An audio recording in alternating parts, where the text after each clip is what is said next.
Silahkan ambil suami sampahku dan selamat menikmati penderitaan barumu. Dengan senang hati aku memberikan suami tidak berguna pada pelakor rendahan. Assalamualaikum warahmatullahi wabarakatuh. Selamat datang di LA Stories. Di balik senyuman ada air mata yang tak terlihat. Di balik tawa, ada kisah yang tak pernah diceritakan. Ini adalah LA Stories. Tempat di mana kisah nyata jadi pelajaran dan luka hati jadi kekuatan. Setiap cerita di sini bukan sekadar drama, tapi potongan hidup yang bisa jadi cermin untuk kita semua.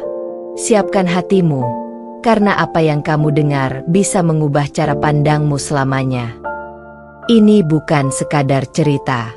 Ini adalah kenyataan yang belum tentu sanggup kamu jalani.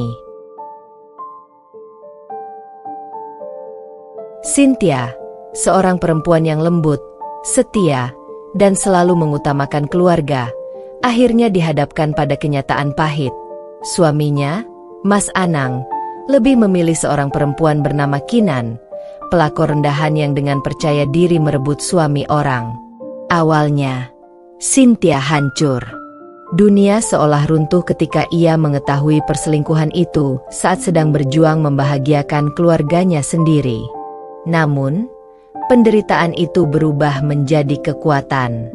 Alih-alih meratap, Cynthia justru berdiri tegar dan berkata, "Ambil saja suami sampahku. Kalau kamu pikir dia hadiah, selamat datang di neraka baru yang kamu ciptakan sendiri." Cerita ini mengikuti perjalanan Cynthia saat bangkit, memutuskan hubungan toksik, dan menatap hidup baru dengan kepala tegak.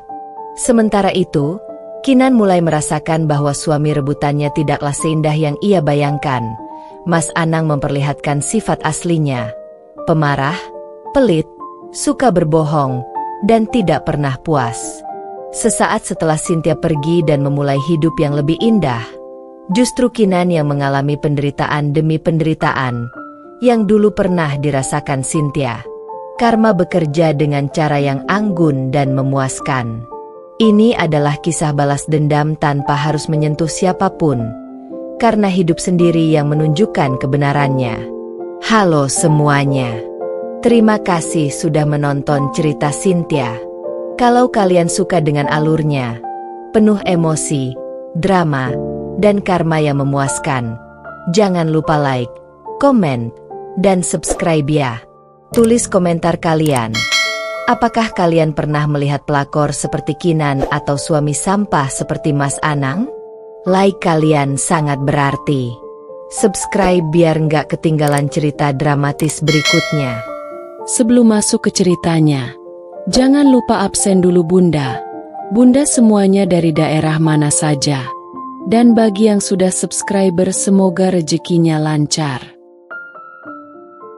Nama aku Cynthia. Sudah 4 tahun aku menikah dengan seorang laki-laki bernama Mas Anang. Lelaki yang dulu kupikir akan menjadi rumah, pelindung, dan masa depanku. Tapi ternyata Mas Anang hanya rumah yang rapuh dan hampir roboh. Dan aku adalah satu-satunya tiang yang selama ini menahannya berdiri. Aku masih ingat jelas pagi itu. Pagi yang mengubah hidupku. Aku bangun lebih awal dari biasanya untuk menyiapkan sarapan. Telur orak-arik, sambal terasi kesukaan Mas Anang, dan kopi hitam tanpa gula. Sederhana, tapi itu rutinitas kecil yang membuatku merasa menjadi istri yang berguna. Pagi itu aku merasa ada yang aneh.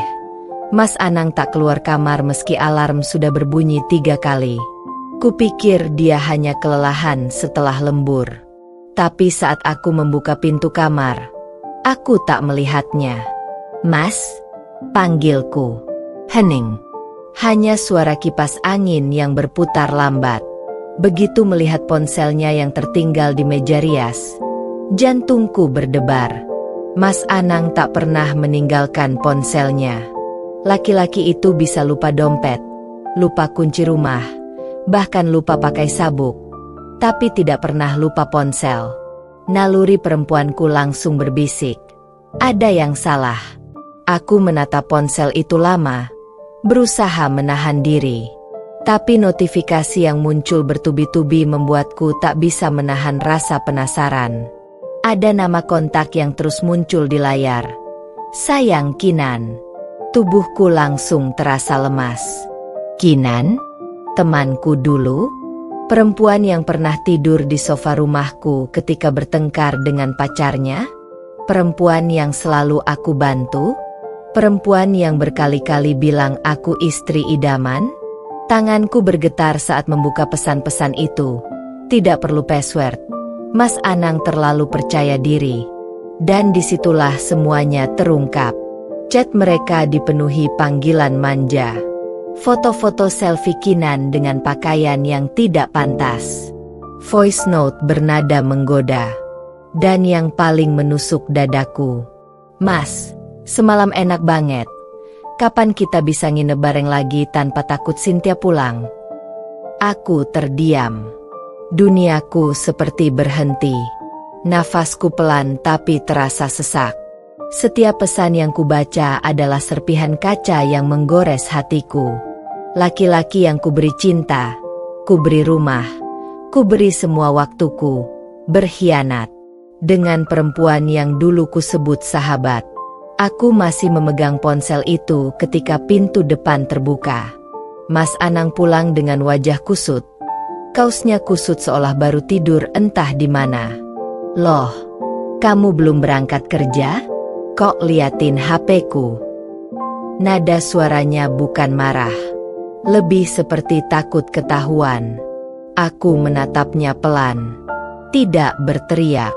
Tidak menangis.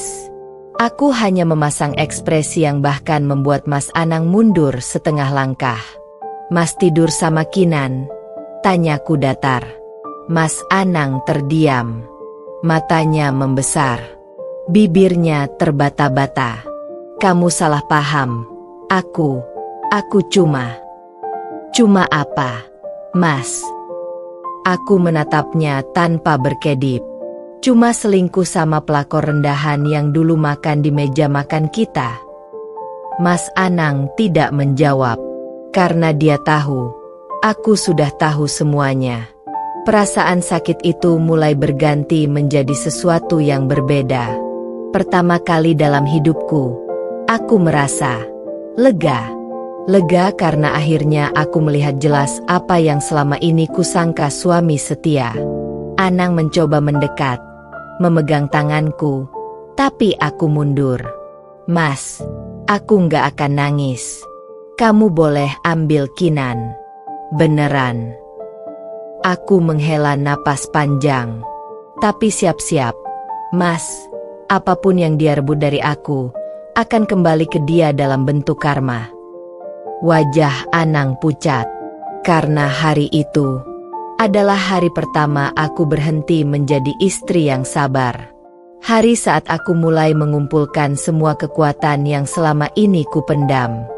Dan hari saat hidup Mas Anang dan Kinan mulai berubah. Setelah hari pertama yang mengguncang itu, rumah terasa berbeda. Sunyi, kosong, seperti bangunan tanpa jiwa. Mas Anang mencoba bertingkah seolah semuanya normal, seolah chat mesra dengan Kinan hanyalah ilusi yang kutemukan dalam mimpi buruk. Tetapi aku, Cynthia, sudah tidak sama lagi. Pagi itu, Mas Anang duduk di meja makan, memaksakan senyum kaku. Sarapan, yah? Kamu kelihatan capek. Aku nggak lapar, jawabku datar tanpa menoleh. Dia mencoba mendekat, tapi aku sibuk memotong sayur untuk bekal kerjaku. Tanpa sadar, pisau di tanganku memotong dengan lebih kuat. Seperti ada kemarahan yang selama ini kutahan ikut keluar bersama suara lembut sayur yang teriris. Mas Anang menghela napas panjang. Kamu marah? Aku bisa jelasin soal Kinan. Aku menutup kotak bekal dengan tenang. Mas, jangan jelasin sesuatu yang sudah jelas. Yang selingkuh itu kamu, bukan aku. Jadi jangan perlakukan aku seperti orang bodoh. Dia terdiam. Lagi-lagi tidak punya jawaban. Lalu kalimat yang selalu diucapkan laki-laki bersalah itu akhirnya keluar. Aku hilaf. Aku tertawa kecil. Bukan tawa bahagia. Tawa sinis yang bahkan membuat Mas Anang menunduk. Hilaf? Mas, hilaf itu kalau nggak sengaja. Yang Mas lakukan itu terencana, terjadwal, dan dinikmati. Mas Anang memijat pelipisnya. Kesal. Kamu selalu bikin semuanya rumit. Kali ini aku menatapnya lurus-lurus. Rumit? Mas yang tidur sama temenku sendiri. Mas yang bikin janji nikah kayak sampah. Terus aku yang dibilang bikin rumit. Dia terpaku, tidak bisa menyangkal. Kehidupan baru yang tidak lagi sama. Di kantor, aku tidak bisa fokus bekerja. Kata-kata Kinan dalam chat itu masih terngiang di kepalaku. Mas, semalam enak banget. Kalau sama aku, Mas nggak bakal stres kayak sama Cynthia. Perempuan itu benar-benar tidak tahu malu. Saat makan siang, ponselku bergetar. Nomor tak dikenal. Tapi aku langsung tahu itu siapa. Kinan. Aku mengangkat. Halo. Suara di balik telepon terdengar sok lembut. Cynthia, kita bisa ketemu nggak? Aku bisa jelasin semua. Aku tersenyum kecil. Akhirnya, pelakor itu muncul juga. Jelasin? Jelasin bagian apa? Bagian saat kamu naik mobil suamiku? Atau bagian ketika kamu tidur di kamarku? Kinan terdiam lama. Kamu salah paham. Aku sama Mas Anang saling suka. Kamu harus dewu. Aku memotong cepat. Saling suka? Oh, jadi kamu bangga ya jadi pelakor rendahan? Kamu itu cuma tempat pelarian Anang waktu bosen. Bukan pilihan. Suara Kinan mulai berubah tajam. Aku yang dipilih. Bukan kamu. Kalau Mas Anang bahagia sama aku, kamu harusnya mun. Klik. Kututup telepon tepat ketika dia bicara. Tidak ada waktu untuk mendengar pembenaran dari perempuan yang tak tahu malu merebut suami orang. Malam hari, pecahnya pertengkaran. Malam itu, Mas Anang pulang dengan wajah cemas. Seolah sudah tahu bahwa Kinan menghubungiku. Kinan telepon kamu. Iya. Dia menggertakkan gigi. Dia cuma takut kamu marah-marah. Aku mendekatinya. Sangat dekat. Sampai Mas Anang mundur karena tatapanku. Mas, dengar baik-baik. Aku nggak marah. Aku sudah selesai. Kamu mau sama Kinan? Silakan. Wajahnya berubah panik. Apa maksudmu selesai? Mas pikir aku bakal rebutin kamu dari Kinan? Aku tersenyum pahit. Aku bukan dia. Aku nggak mau laki-laki yang nggak bisa jaga janji. Mas Anang akhirnya meledak. Kamu tuh egois. Kamu cuma mikirin perasaanmu sendiri. Aku tuh capek sama kamu. Kamu terlalu sibuk kerja. Kamu nggak perhatiin aku. Ada bagian kecil dari diriku yang tersakiti, tapi ada bagian yang lebih besar yang merasa bebas. Oh, jadi ini salahku. Dia diam. Mas selingkuh karena aku kerja? Karena aku nggak 24 jam jagain kamu? Karena aku nggak selalu mesra? Aku mendekat lagi. Kalau Mas butuh perhatian yang terus-terusan, kenapa nggak nikah sama boneka Barbie aja? Mas Anang terpukul oleh kata-kataku. Aku cuma. Udah. Nggak perlu alasan. Ambil Kinan kalau itu maunya Mas. Untuk pertama kali, aku melihat ketakutan di wajahnya. Ketakutan kehilangan sesuatu yang dia kira akan selalu ada. Cynthia, kamu mau ninggalin aku? Aku tersenyum lembut, namun penuh luka yang hampir sembuh. Bukan aku yang ninggalin. Mas yang udah ninggalin aku sejak pertama kali tidur sama Kinan. Malam itu, Mas Anang tidak bisa tidur.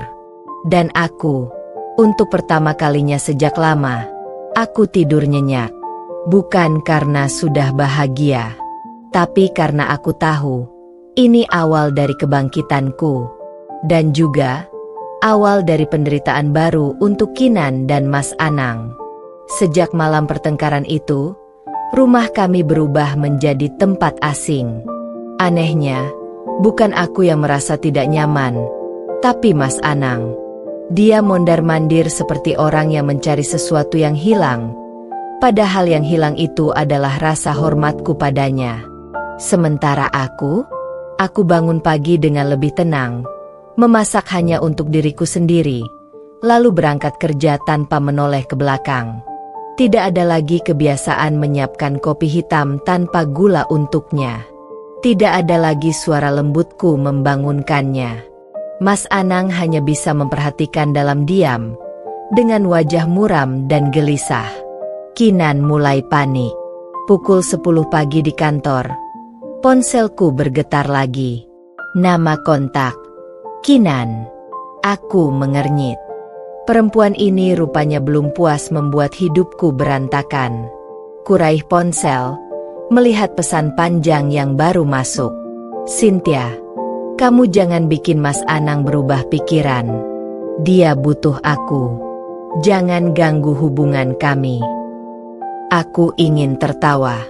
Bagaimana bisa aku mengganggu hubungan yang aku sendiri sudah lempar ke tempat sampah? Beberapa menit kemudian, masuk pesan kedua.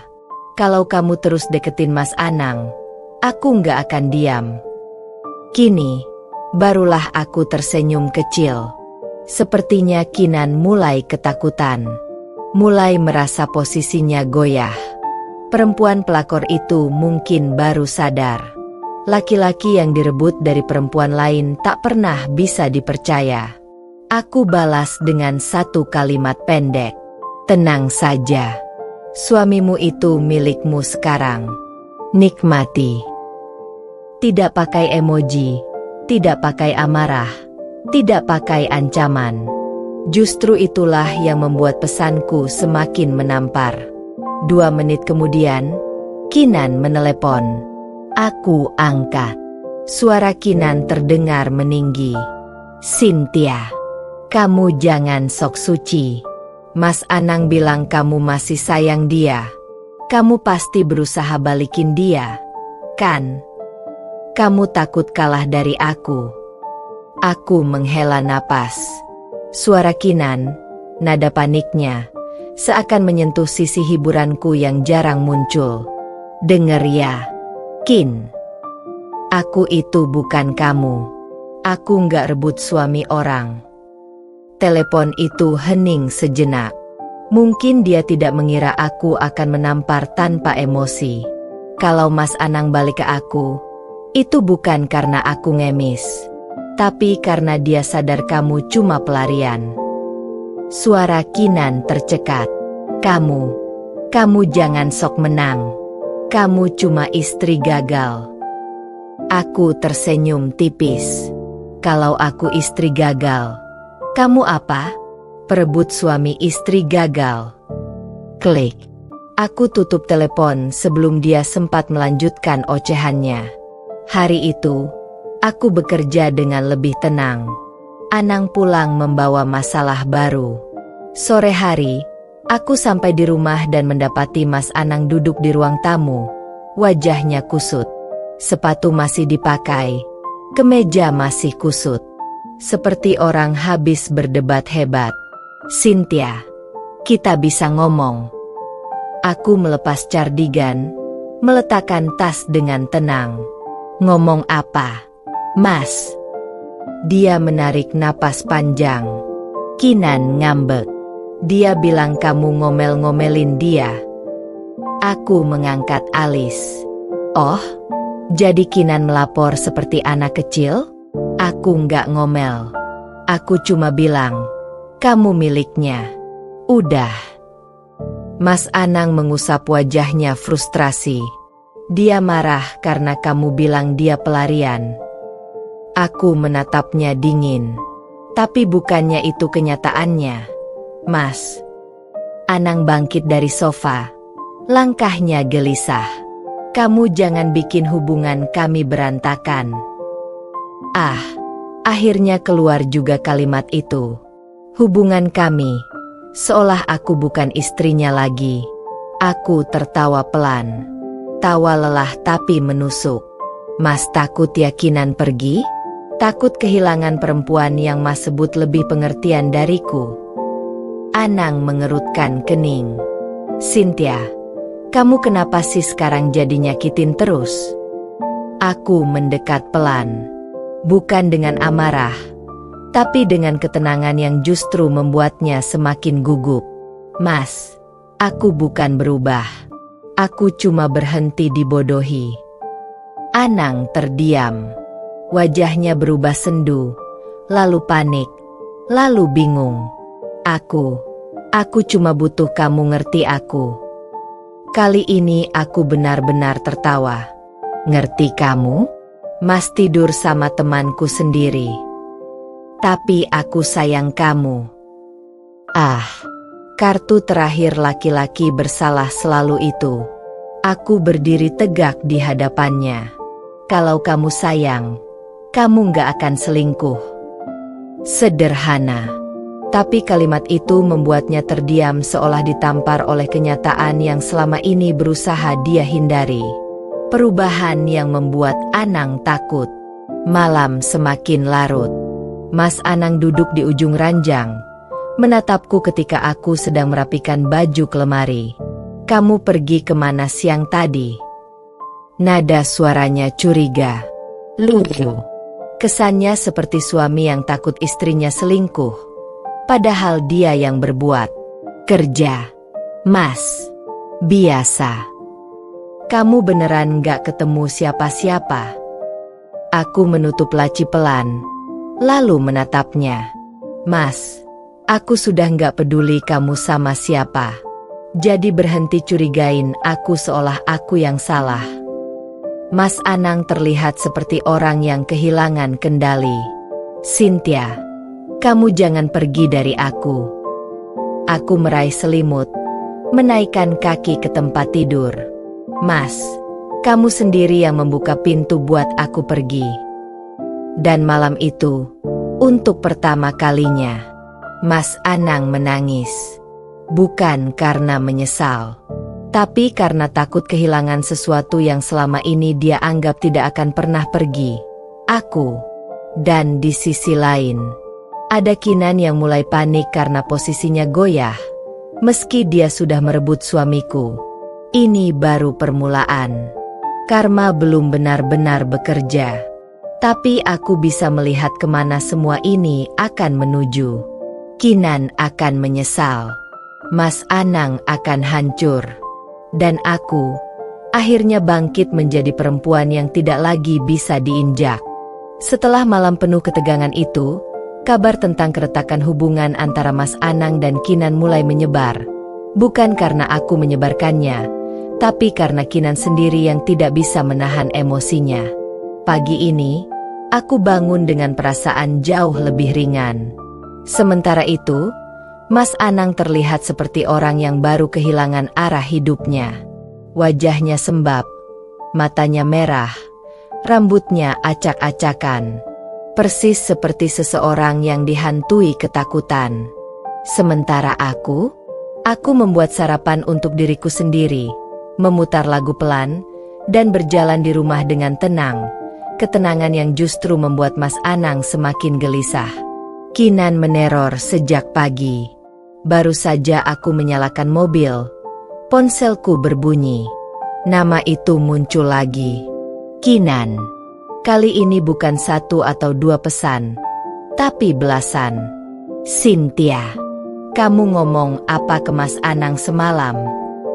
Dia jadi menjauh dari aku. Kamu jangan sok-sok menang. Ingat ya, Aku nggak akan biarin kamu milikin dia lagi. Kamu itu istri gagal. Makanya dia milih aku. Perempuan ini benar-benar tidak tahu malu. Menyedihkan sekaligus menggelikan. Aku tidak membalas satupun pesan itu. Diamku lebih mematikan daripada 1000 makianku. Tapi saat aku tiba di kantor, pesan terakhirnya membuatku berhenti berjalan. Kalau kamu berani rebut dia, aku bakal datang ke rumahmu. Aku tersenyum kecil. Dia tidak mengerti. Aku sama sekali tidak perebut suaminya. Aku justru melepaskan suamiku dengan tangan terbuka. Namun yang menyedihkan adalah ini. Semakin aku menjauh, semakin Anang mendekat. Semakin aku diam, semakin Kinan panik. Anang mulai kehilangan kendali. Sore itu, ketika aku pulang kerja, aku mendapati Mas Anang duduk di ruang tamu dalam keadaan benar-benar kacau. Wajahnya pucat, rambutnya berantakan, dan ponselnya terus bergetar bertubi-tubi. Dari Kinan. Begitu aku masuk, dia menatapku seperti anak hilang yang butuh tempat pulang. Cynthia, aku capek banget. Aku membuka sepatu tanpa menoleh. Capeklah. Kamu pacaran sama perempuan emosional. Wajar. Dia berdiri, mendekatiku. Kamu jangan ngomong gitu. Aku mengangkat wajah. Memangnya salah. Dia menghela napas panjang dan duduk di sofa. Kinan datang kantor tadi. Dia ngamuk. Dia bilang kamu provokasi aku buat ninggalin dia. Aku menutup pintu lemari. Aku? Provokasi? Mas, aku bahkan gak peduli kalian mau ngapain. Mau nikah, mau cerai besok, terserah. Mas Anang memucat. Jangan ngomong gitu, Cynthia. Aku menatapnya lelah. Mas, aku sudah selesai dibohongi. Kamu mau sama dia? Silakan. Tapi jangan libatkan aku dalam drama murahan kalian. Kinan datang ke rumah. Malam itu, saat aku hendak mandi, terdengar suara klakson keras di depan rumah. 3 kali, 4 kali, 5 kali. Seperti orang tak waras. Aku dan Anang sama-sama keluar ke teras. Di sana, di depan gerbang, berdiri Kinan dengan riasan luntur, rambut acak-acakan, dan wajah penuh amarah. Keluar kamu, Cynthia. Tetangga mulai keluar rumah.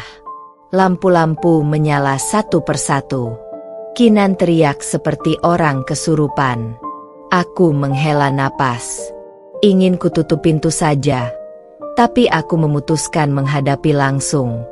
Aku berjalan ke depan. Dengan tenang. Tanpa takut. Ada apa, Kinan? Perempuan itu menunjukku dengan tangan gemetar.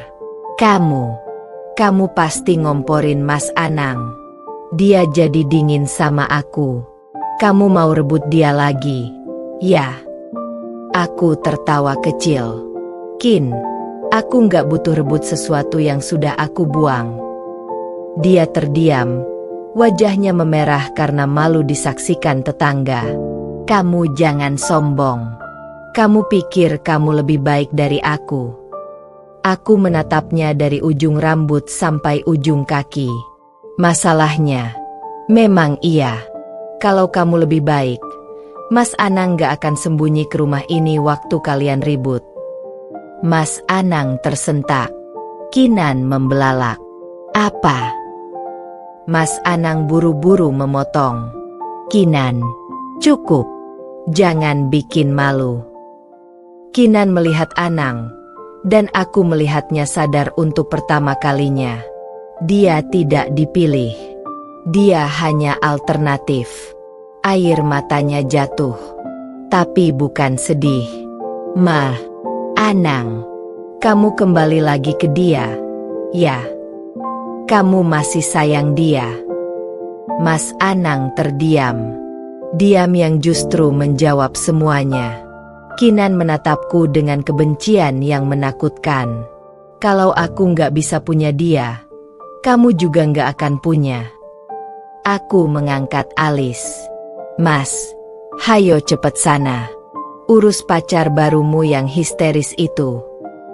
Mas Anang menatapku seolah minta bantuan. Tapi aku berbalik masuk rumah.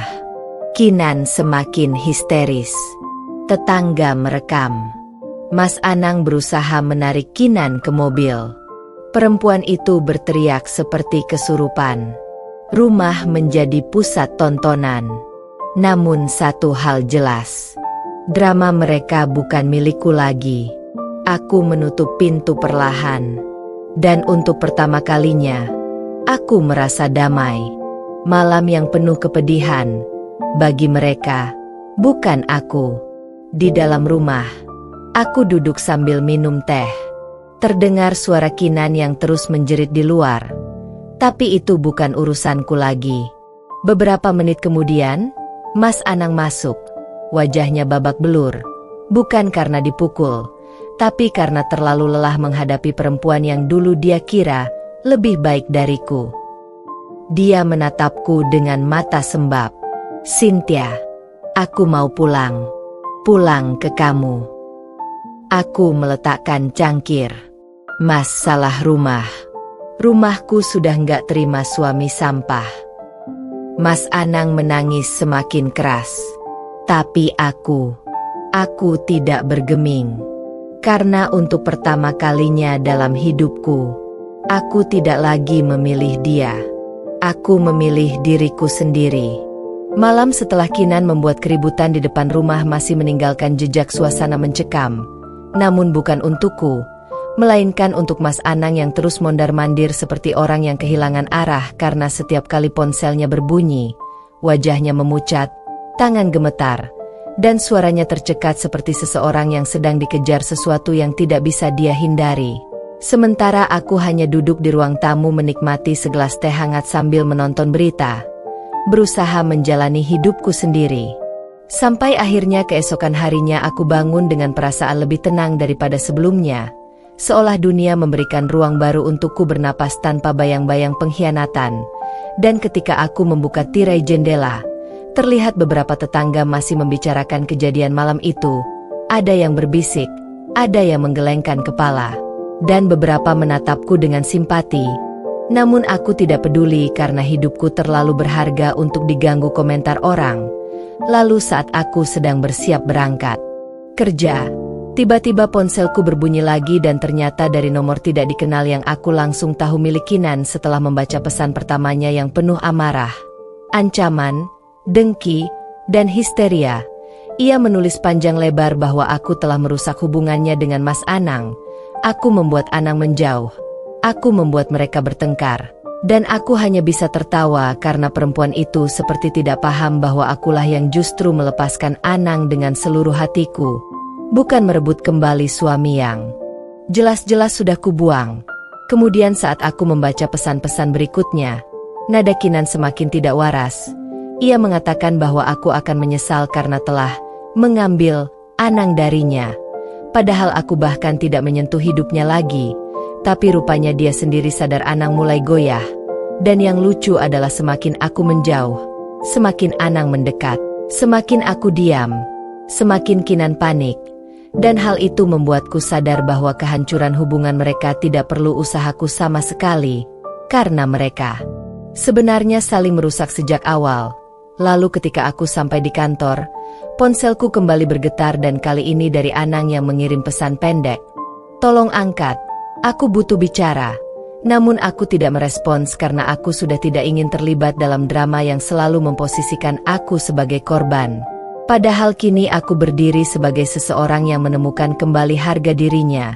Setelah jam kerja selesai, aku pulang ke rumah dan mendapati Mas Anang duduk dengan wajah sangat kacau seperti seseorang yang sudah kehilangan kendali penuh atas hidupnya. Matanya sembab, rambut berantakan, dan napasnya tersengal seolah habis berlari dari masalah yang dia ciptakan sendiri. Ia langsung berdiri ketika aku membuka pintu dan berkata bahwa Kinan semakin tidak stabil, bahwa Kinan datang kantornya, membuat keributan, menangis, berteriak, dan menuduhnya kembali padaku. Dan aku hanya menjawab datar bahwa itu bukan urusanku karena aku sudah melepaskannya. Tapi tiba-tiba ponselnya berbunyi dan aku bisa mendengar suara Kinan dari speaker yang terdengar seperti seseorang yang berada di ambang kegilaan, berteriak meminta penjelasan, mengancam akan mendatangi rumahku lagi, dan Anang dengan suara panik memintanya untuk tenang. Tetapi perempuan itu justru semakin marah, menuduhku, menuduhnya, dan akhirnya mengancam akan melakukan sesuatu yang tidak pantas. Seperti menyebarkan foto-foto bersama Anang atau membongkar masalah pribadi mereka. Dan pada saat itu aku benar-benar melihat wajah ketakutan dari seorang laki-laki yang dulu begitu arogan saat memutuskan berselingkuh. Lalu Anang memandangku dengan mata penuh permohonan, seolah menginginkan aku ikut menyelamatkannya dari lubang yang digalinya sendiri. Tetapi aku hanya berkata bahwa aku tidak punya kewajiban untuk menyembuhkan kerusakan yang bukan aku ciptakan. Dan hal itu membuat Anang semakin terpuruk hingga akhirnya menjatuhkan tubuhnya di sofa sambil menutupi wajahnya dengan kedua tangan, menangis lirih, seperti seseorang yang baru menyadari bahwa perempuan yang dia pilih, Kinan, bukan pelabuhan, tetapi badai yang tidak pernah berhenti memporak-porandakan hidupnya. Sementara aku justru mulai bersinar karena tidak ada lagi beban emosional yang mengikatku. Aku mulai merasakan diri ini kuat, berharga, dan bebas. Seakan dunia mengatakan, lihat, semua luka akan sembuh ketika kamu berhenti memaksa dirimu bertahan pada sesuatu yang tidak lagi layak diperjuangkan. Dan malam itu, ketika aku berdiri di depan cermin untuk merapikan rambut sebelum tidur, aku melihat pantulan seorang perempuan baru, bukan Cynthia yang disakiti, bukan Cynthia yang ditinggalkan, bukan Cynthia yang menangis karena suami dan sahabat palsu, tetapi seorang perempuan yang akhirnya tahu bahwa jalan menuju kebahagiaan dimulai ketika dia berani mengatakan, aku pantas mendapatkan yang lebih baik. Sementara di luar sana, entah di mana, Kinan semakin kalap, Anang semakin terperosok, dan aku justru bersiap menyambut hidup baruku. Pagi itu, matahari baru saja naik ketika Kinan terbangun dengan kepala pening, rambut acak-acakan, dan hati yang penuh sesal. Semalam ia kembali bertengkar dengan Mas Anang hanya karena hal sepele. Ia menanyakan uang belanja yang belum diberi padahal kulkas sudah kosong, dan ucapan Mas Anang yang kini resmi menjadi suaminya itu masih terngiang jelas. Kamu itu boros. Masa uang segitu habis terus? Kamu pikir uang jatuh dari langit? Teriaknya sambil melempar remote ke sofa, membuat Kinan terdiam ketakutan. Bukan hanya karena kata-katanya tetapi juga sikapnya yang semakin meledak-ledak dari hari ke hari. Dan pagi ini, ketika Kinan turun ke dapur dengan mata sembab, ia melihat kenyataan pahit lain. Tak ada apapun untuk dimasak. Bahkan mie instan pun tidak ada. Sementara perutnya keroncongan dan Mas Anang duduk santai di ruang tamu sambil memainkan ponselnya. Tidak peduli, tidak menoleh. Bahkan tidak bertanya apakah Kinan sudah makan atau belum. Mas, uang belanja hari ini. Suara Kinan lirih, ragu-ragu, takut. Loh, kemarin kan sudah tak kasih.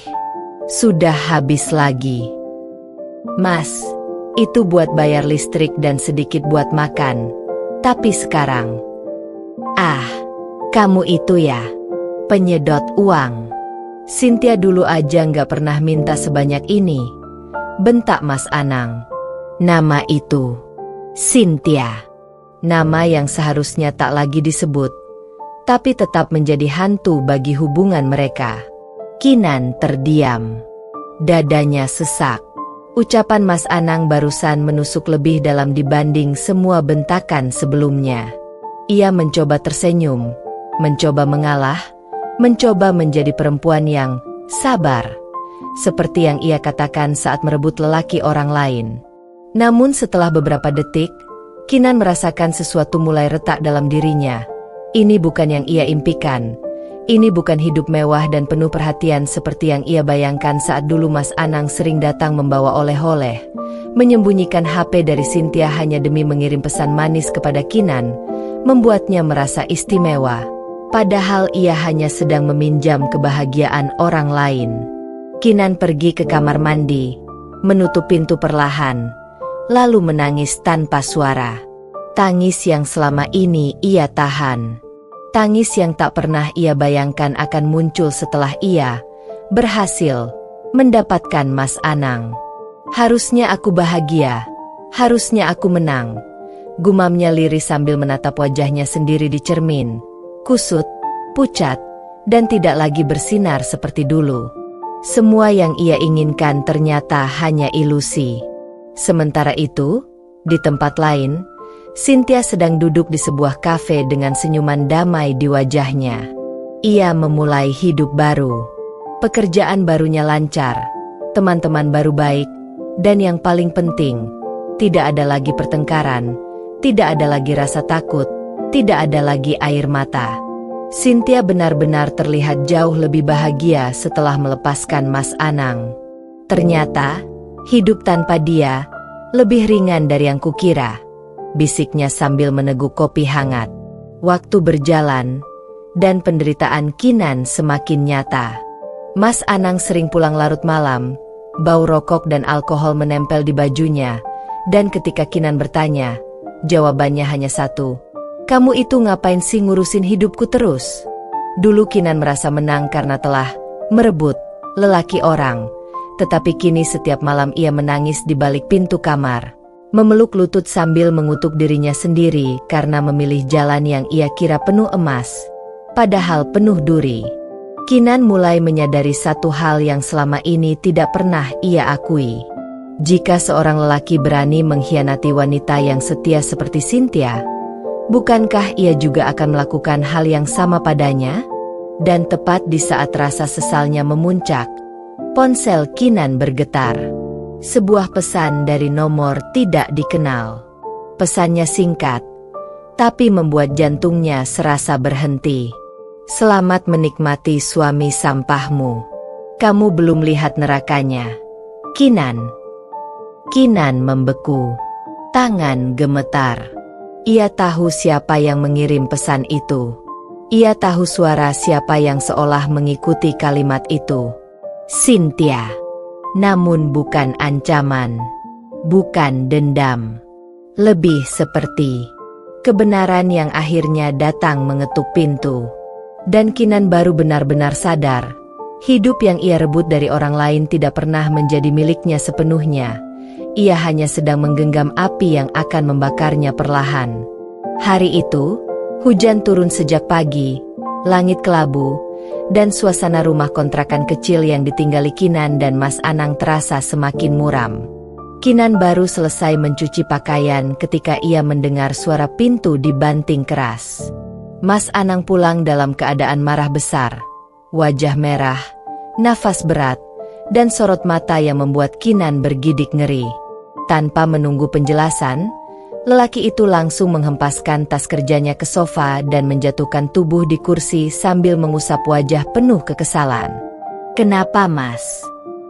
Nanya terus. "Kamu itu bikin pusing.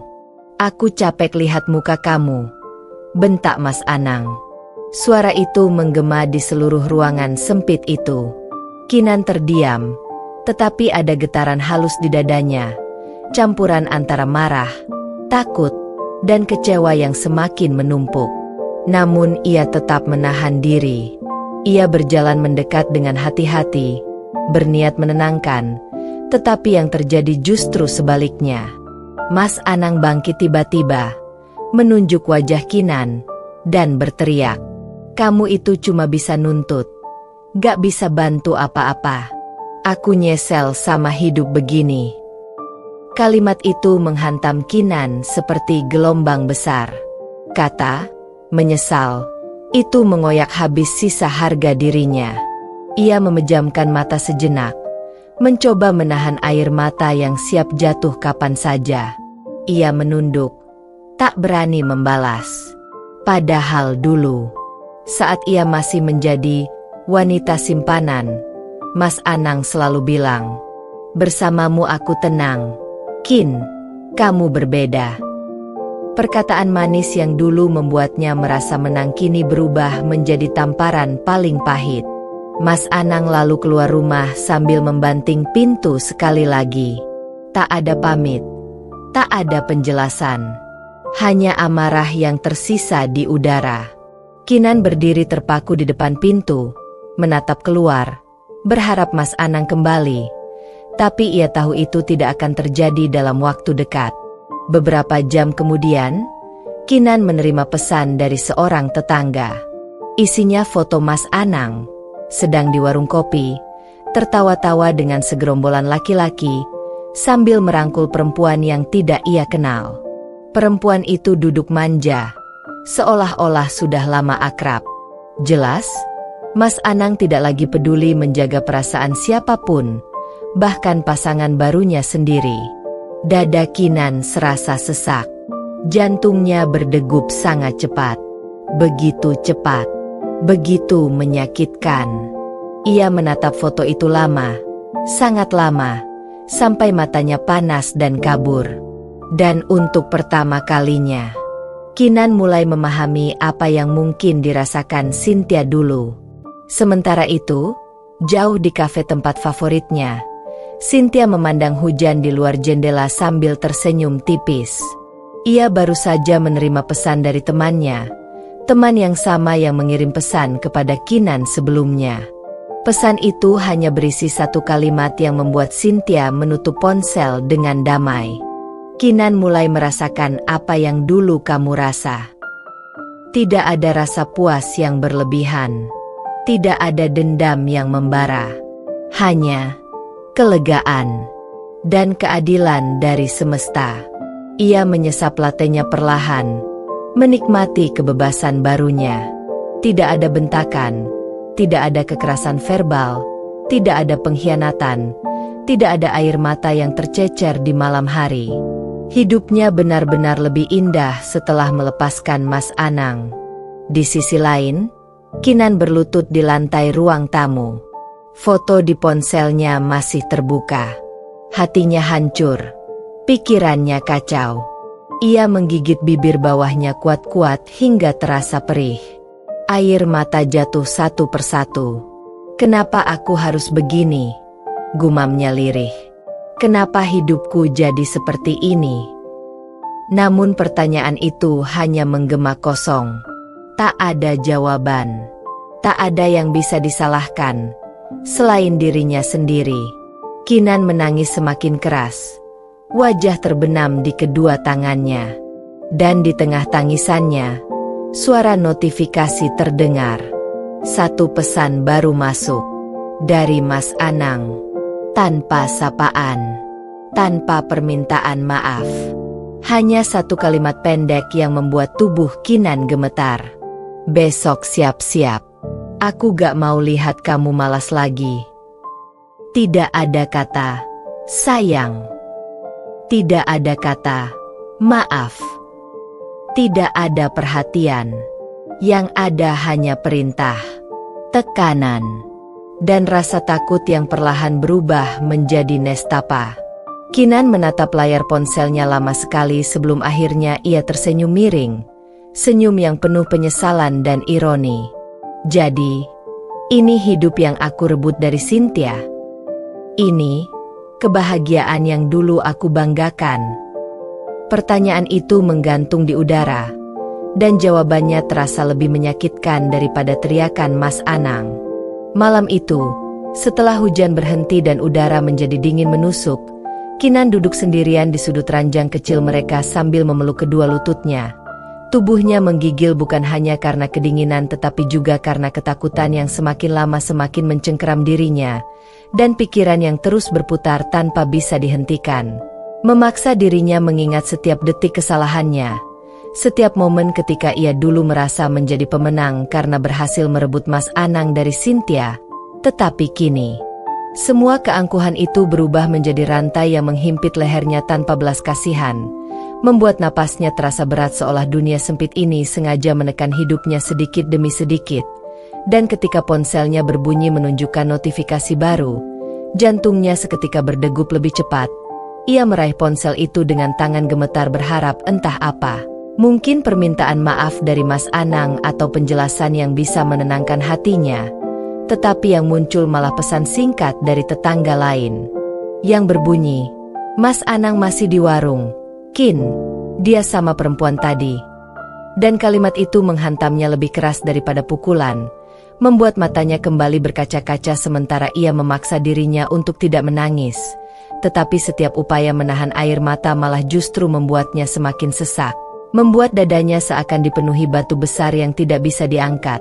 Sementara jauh di sudut pikirannya ada suara kecil yang berbisik mengingatkan, "Dulu Cynthia juga menangis seperti ini karena kamu."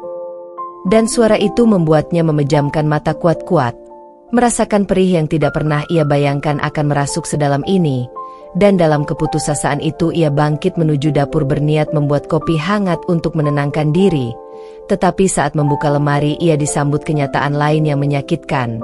Tak ada gula, tak ada teh, tak ada makanan sama sekali.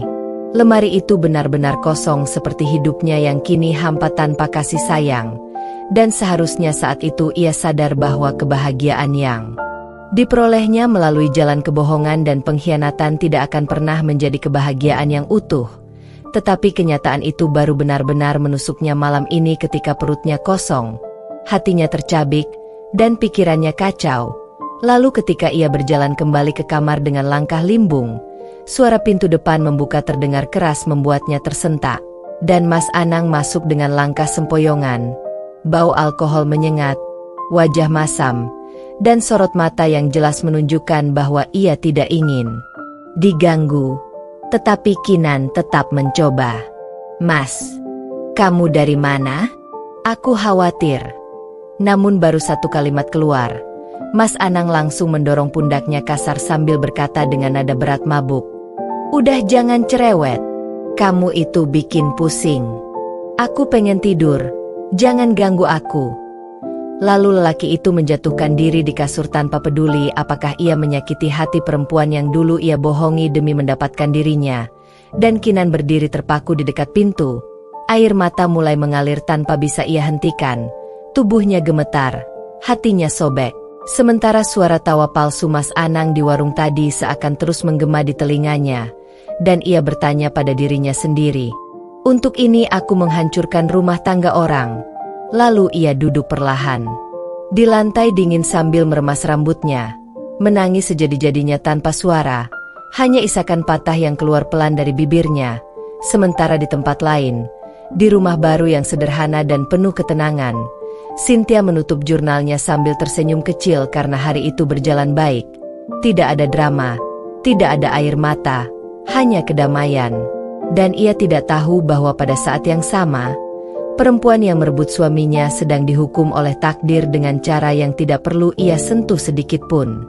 Karena semesta bekerja tepat waktu, tanpa ampun, dan tanpa kesalahan.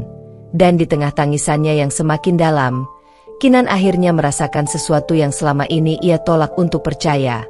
Bahwa penderitaan ini bukan sekadar kebetulan, melainkan bayaran dari apa yang pernah ia lakukan pada orang lain. Dan untuk pertama kalinya dalam hidupnya, ia benar-benar paham arti dari satu kata yang dulu ia anggap hanya mitos belaka, karma. Keesokan paginya, ketika cahaya matahari hanya menjadi garis tipis yang menyelinap dari celah jendela kontrakan mungil itu, Kinan bangun dengan kepala berat dan mata yang sembab karena tangis semalam. Tubuhnya terasa remuk seolah ia baru saja berlari jauh membawa beban yang tidak pernah ia minta. Tetapi kenyataannya, semua beban ini adalah hasil dari pilihannya sendiri. Ia bangkit perlahan mencoba merapikan rambut kusutnya sambil melirik Mas Anang yang masih tertidur dengan dengkuran kasar dan baju yang masih bau alkohol.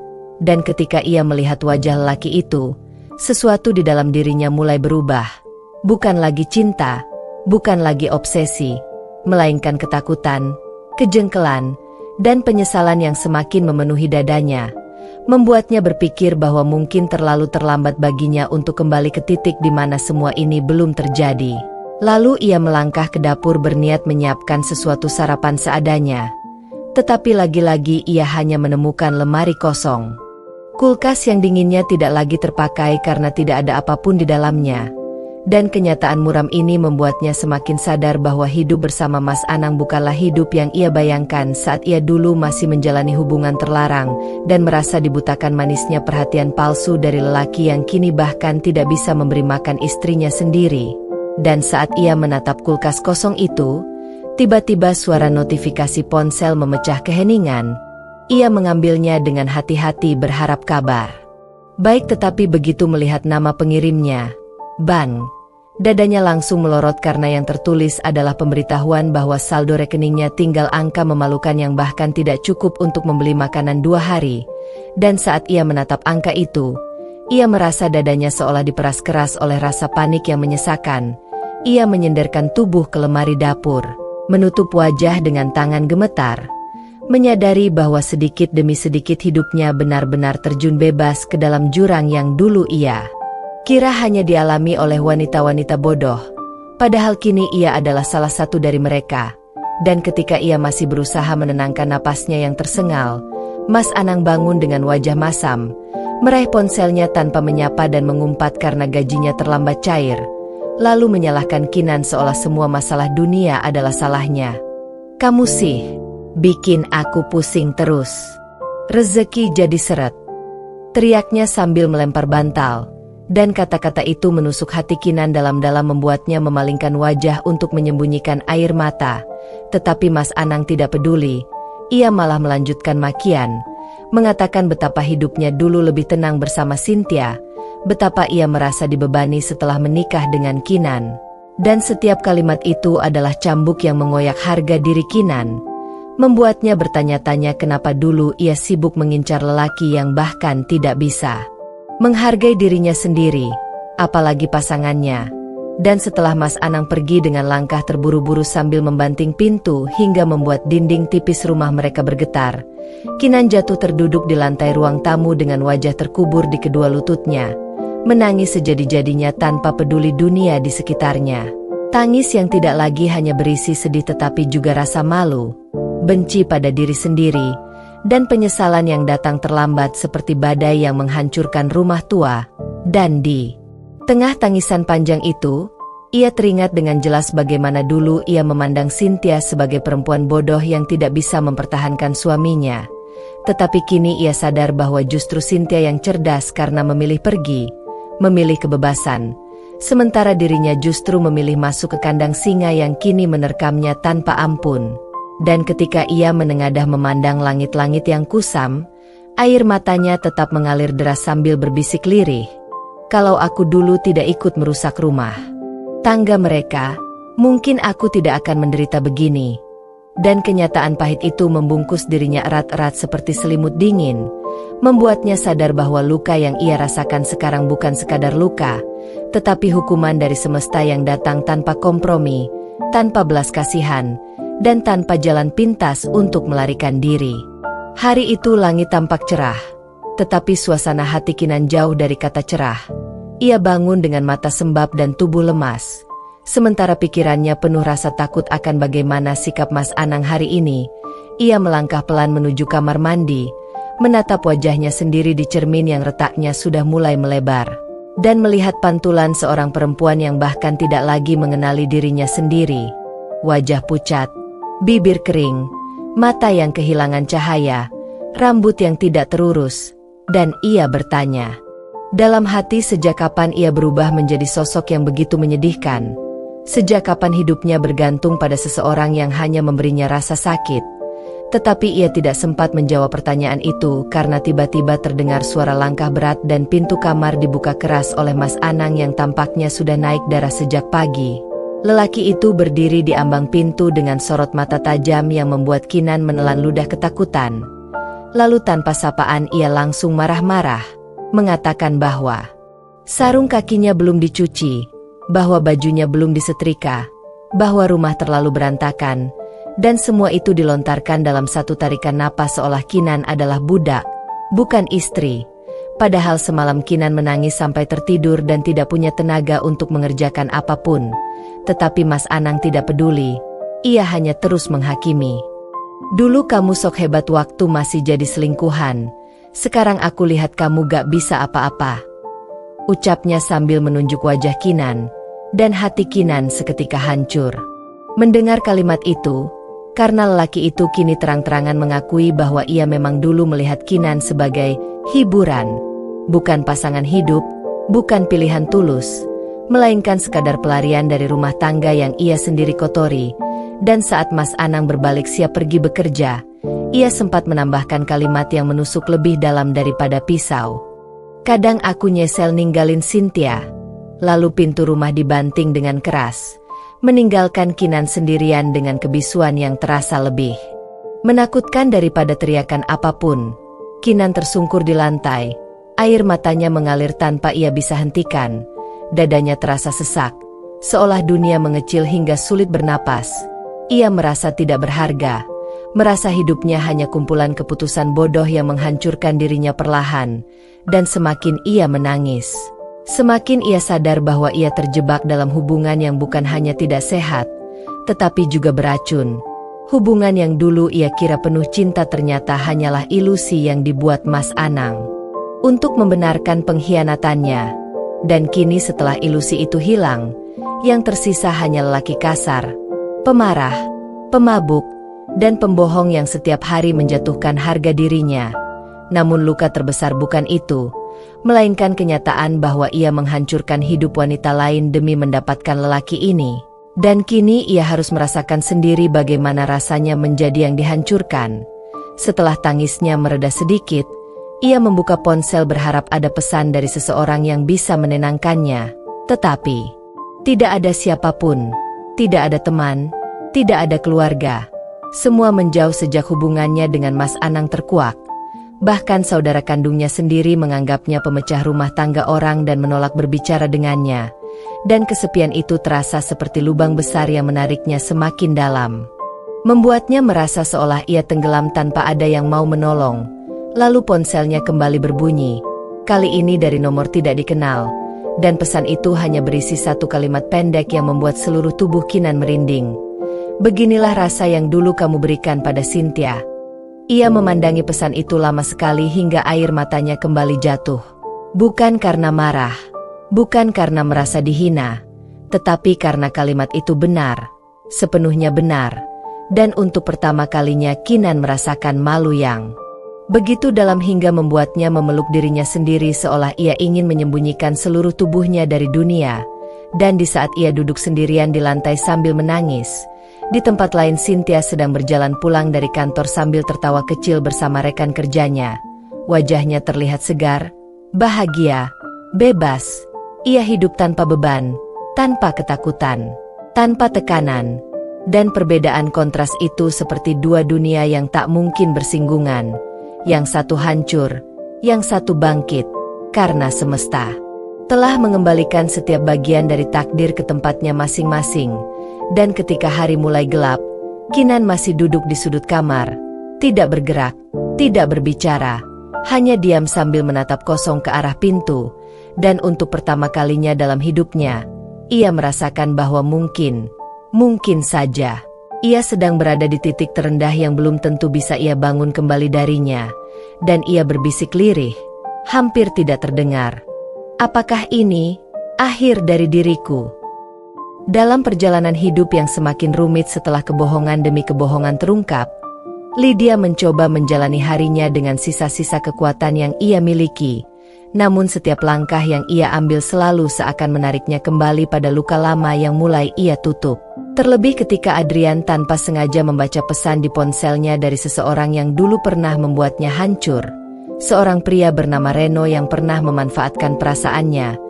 Dan ketika Adrian dengan lembut namun penuh rasa ingin tahu bertanya apakah Lydia baik-baik saja, Lydia merasakan dadanya mengencang karena ia tidak pernah berniat membuka masa lalu yang kelam itu.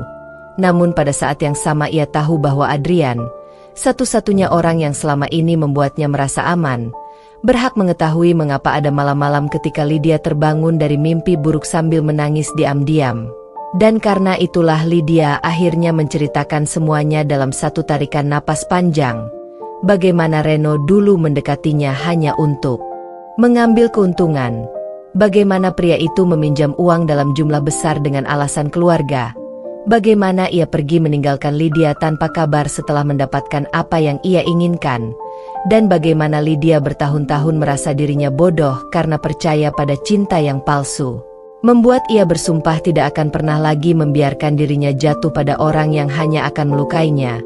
Tetapi janji itu runtuh ketika ia bertemu Adrian, seseorang yang begitu tulus hingga ia lupa bahwa hatinya pernah retak.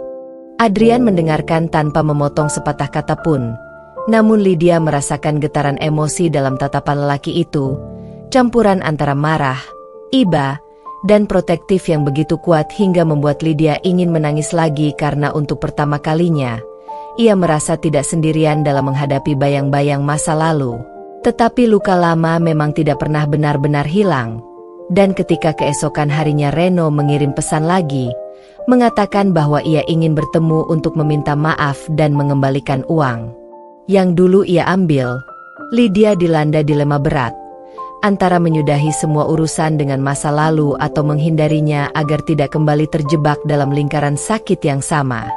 Ketika Adrian mendapati Lydia termenung cukup lama sambil menggenggam ponselnya, ia tidak memaksa, namun ia mengatakan bahwa apapun keputusan Lydia, ia akan tetap berada di sampingnya. Dan kalimat sederhana itu seakan menjadi jangkar yang menahan Lydia agar tidak tenggelam dalam rasa takutnya sendiri. Sehingga akhirnya Lydia memutuskan untuk menghadapi Reno dan menutup bab itu secara tuntas. Tetapi pertemuan itu tidak berjalan seperti yang ia bayangkan karena begitu mereka bertemu di sebuah kafe sederhana, Reno justru mencoba merayu Lydia kembali, memujinya, meminta kesempatan kedua, dan berjanji bahwa ia benar-benar menyesal, yang membuat Lydia menyadari bahwa orang seperti Reno tidak pernah berubah, bahwa kata maaf darinya bukanlah penyesalan melainkan taktik untuk mendapatkan apa yang ia inginkan. Sehingga Lydia berdiri dan mengatakan bahwa ia sudah tidak peduli lagi, bahwa hidupnya sudah jauh lebih baik tanpa dirinya, dan bahwa ia bukan lagi perempuan rapuh yang bisa ia manfaatkan seenaknya. Ketika Lydia berjalan keluar dari kafe itu dengan jantung yang berdegup keras, ia menemukan Adrian berdiri di depan. Tampak cemas namun lega melihat Lydia keluar dengan wajah yang meski masih sedikit bergetar, tapi penuh ketegasan baru.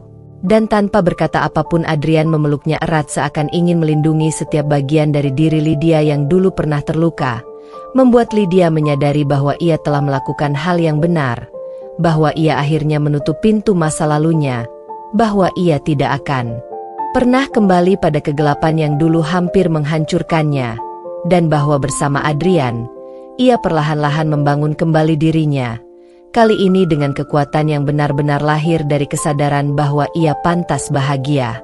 Di hari itu, meski banyak hal masih belum selesai, Lydia merasakan ringan yang tidak pernah ia rasakan selama bertahun-tahun, seolah beban yang menyesakan dadanya selama ini akhirnya terangkat. Dan untuk pertama kalinya ia bisa tersenyum bukan karena ingin terlihat kuat, melainkan karena hatinya benar-benar merasa bebas. Setelah keberaniannya menghadapi Reno dan menutup masa lalu yang selama ini menghantui dirinya, Lydia mulai menjalani hari-hari yang terasa lebih jernih. Namun ketenangan itu tidak bertahan lama karena hidup selalu memiliki cara untuk menguji seseorang pada titik-titik yang tidak terduga. Dan bagi Lydia ujian itu datang ketika ia mulai merasakan perubahan dalam dirinya. Perubahan yang membuatnya cemas sekaligus bingung. Karena beberapa minggu setelah kejadian di kafe, tubuhnya mulai menunjukkan tanda-tanda yang tidak biasa. Seperti rasa mual di pagi hari, kelelahan yang datang tiba-tiba, serta perasaan sensitif yang sulit ia jelaskan. Dan ketika Adrian melihat Lydia berkali-kali memegang perutnya sambil berusaha menyembunyikan rasa tidak nyaman, ia langsung curiga bahwa ada sesuatu yang lebih besar terjadi daripada sekadar kelelahan biasa. Sehingga meski Lydia mencoba menolak kekhawatirannya dan berpura-pura baik-baik saja, Adrian akhirnya membawa Lydia ke klinik untuk memastikan semuanya. Di ruang pemeriksaan yang sunyi itu, Lydia duduk dengan jantung yang berdebar tidak karuan sementara dokter perlahan menjelaskan hasil tes yang baru saja keluar. Dan ketika kata-kata itu akhirnya terucap, bahwa Lydia sedang hamil, waktu seakan berhenti bagi mereka berdua. Lydia terdiam cukup lama, antara terkejut, takut, bahagia, dan bingung bercampur menjadi satu perasaan besar yang melumpuhkan pikirannya. Sementara Adrian menatapnya dengan mata yang penuh emosi, seolah ia mencoba memahami apa yang dirasakan perempuan yang selama ini ia cintai dan lindungi. Lalu perlahan menggenggam tangan Lydia dengan kedua tangannya seakan ingin menegaskan bahwa mereka akan melewati semuanya bersama. Namun Lydia tidak langsung merespons karena di balik kabar yang seharusnya membawa kebahagiaan itu, ada ketakutan lama yang kembali muncul. Ketakutan akan menjadi ibu, ketakutan gagal. Ketakutan bahwa dirinya tidak cukup kuat untuk membesarkan seorang anak mengingat trauma masa lalu yang masih terkadang menusuk di dadanya. Ketika mereka keluar dari klinik, langit sore tampak sendu seolah memahami kekacauan dalam pikiran Lydia. Dan dalam perjalanan pulang yang sunyi itu, Adrian mengatakan bahwa ia siap menikahi Lydia kapanpun Lydia mau, siap membangun keluarga bersama, siap memberikan hidup yang aman untuk anak mereka. Namun justru perkataan itu membuat Lydia merasa semakin terbebani karena ia tidak ingin Adrian mengambil keputusan hanya karena kondisi yang tidak terduga ini. Ia ingin kepastian bahwa cinta Adrian bukan sekadar tanggung jawab atau rasa iba, melainkan pilihan yang benar-benar lahir dari keinginan yang tulus. Maka ketika mereka sampai di rumah, Lydia menangis tanpa bisa menahannya sambil berkata bahwa ia takut merusak hidup Adrian, takut membawa Adrian pada masa depan yang berat, dan takut menjadi seperti dirinya dulu, perempuan yang selalu dimanfaatkan dan ditinggalkan. Lalu Adrian langsung memeluknya sambil berkata bahwa cinta tidak pernah lahir dari ketakutan melainkan dari keinginan untuk tetap tinggal bahkan ketika dunia sedang berantakan. Namun ketenangan itu kembali terganggu ketika seseorang dari masa lalu muncul lagi. Kali ini bukan Reno, melainkan Sarah, mantan kekasih Adrian yang tiba-tiba menghubunginya setelah bertahun-tahun menghilang, dengan alasan ingin meminta maaf dan memperbaiki kesalahan lama. Dan meski Adrian bersikap dingin serta tidak berniat memberi pintu bagi masa lalu yang ia anggap selesai, Sarah justru mulai mengganggu ketenangan Lydia dengan pesan-pesan yang menyakitkan, mengatakan bahwa Lydia tidak pantas untuk Adrian, bahwa Adrian hanya kasihan pada dirinya, bahwa perempuan seperti Lydia tidak akan pernah bisa membuat Adrian bahagia, dan pesan-pesan itu membuat Lydia kembali merasa kecil, kembali mempertanyakan dirinya sendiri. Terutama ketika ia melihat Sarah mulai memprovokasi di media sosial dengan sindiran-sindiran halus yang jelas ditujukan kepada mereka. Ketika Adrian akhirnya mengetahui semua pesan itu, ia langsung mencari Sarah untuk meminta penjelasan dan menegaskan bahwa hidupnya sekarang tidak ada hubungannya lagi dengan masa lalu. Namun Sarah yang masih menyimpan obsesi lama terlihat semakin kacau, bahkan membuat pernyataan bahwa ia tidak akan membiarkan Adrian bahagia bersama perempuan lain. Membuat Adrian semakin gelisah karena ia tahu Lydia sangat sensitif akhir-akhir ini, dan yang ia takutkan terjadi. Lydia membaca salah satu postingan sinis Sarah dan langsung terdiam sepanjang malam tanpa mengatakan apapun, menahan air mata sambil memegangi perutnya, seakan ketakutan yang ia pendam kembali merayap masuk dan menjerat hatinya. Malam itu, Adrian memeluk Lydia sambil berkata bahwa ia tidak akan membiarkan siapapun menyakiti keluarga mereka, bahwa ia akan memastikan Lydia dan bayi mereka aman. Namun bagi Lydia kata-kata itu hanyalah angin yang berusaha mengeringkan badai yang sudah terlanjur datang, karena di balik setiap janji dan pelukan, ia masih merasa ada bayang-bayang gelap yang mengintai kebahagiaan kecil yang baru mulai tumbuh dalam dirinya. Dan malam itu ia menyadari bahwa perjalanan menuju kebahagiaan tidak akan pernah mudah, terutama ketika masa lalu orang-orang di sekitarnya mulai mengusik, seakan dunia ingin menguji apakah Lydia benar-benar pantas untuk mendapatkan akhir yang bahagia. Dan saat ia akhirnya tertidur di pundak Adrian, ia tidak tahu bahwa babak baru yang lebih rumit sedang menunggunya, sesuatu yang akan menguji kekuatan mereka sebagai pasangan, sebagai calon orang tua, dan sebagai dua manusia yang sama-sama membawa luka namun berusaha berdiri kembali. Keesokan harinya setelah malam penuh kecemasan itu, Lydia bangun dengan perasaan yang jauh lebih berat daripada sebelumnya karena pikirannya masih dipenuhi oleh kata-kata kejam Sarah yang menusuk hatinya dan membuatnya meragukan setiap detik kebahagiaan yang selama ini mulai ia bangun bersama Adrian. Sementara tubuhnya yang sedang mengandung justru membuat emosinya semakin sensitif dan mudah terguncang. Sehingga sejak bangun pagi ia hanya duduk di tepi tempat tidur sambil menunduk menatap lantai, mencoba bernapas perlahan tapi rasa sesak tetap saja memenuhi dadanya seakan ada tangan tak terlihat yang menariknya kembali ke masa lalu yang penuh luka. Dan ketika Adrian masuk ke kamar sambil membawa segelas air hangat dan roti, ia langsung menyadari bahwa Lydia belum tersenyum hari itu. Sesuatu yang membuat kekhawatirannya melonjak karena ia tahu betul betapa keras Lydia berusaha untuk tetap kuat meski dunianya terus diuji. Adrian mendekat sambil duduk di sampingnya dan tanpa berkata apapun ia memegang punggung Lydia sambil mengusapnya dengan lembut. Seakan ingin mengirimkan ketenangan melalui sentuhan sederhana. Namun Lydia tetap tidak menoleh dan hanya berkata lirih bahwa ia lelah. Lelah menghadapi masa lalu orang lain yang seolah selalu berusaha merusak masa depan yang sedang coba ia bangun. Lelah merasa seakan dirinya tidak cukup baik. Dan lelah harus terus membuktikan bahwa ia pantas dicintai. Mendengar itu, hati Adrian serasa diremas karena ia tahu semua ini bukan sekadar tentang Sarah, tetapi tentang luka lama Lydia yang tidak pernah benar-benar sembuh. Luka dari penghinaan, pengkhianatan, dan perlakuan buruk yang pernah ia terima bertahun-tahun sebelum bertemu Adrian.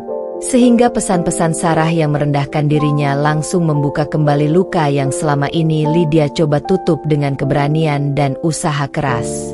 Adrian kemudian memeluknya dari belakang dan berkata bahwa kebahagiaan mereka tidak ditentukan oleh masa lalu siapapun, tidak oleh omongan orang lain, dan tidak oleh sisa-sisa hubungan yang sudah lama ia tinggalkan. Karena satu-satunya yang ingin ia perjuangkan hanyalah Lydia dan bayi mereka. Namun kata-kata itu hanya mengalir seperti air hangat ke dalam ruang hati Lydia yang penuh kerikil. Membuatnya tenang sesaat namun tetap tidak mampu menghilangkan rasa sakit di dalamnya.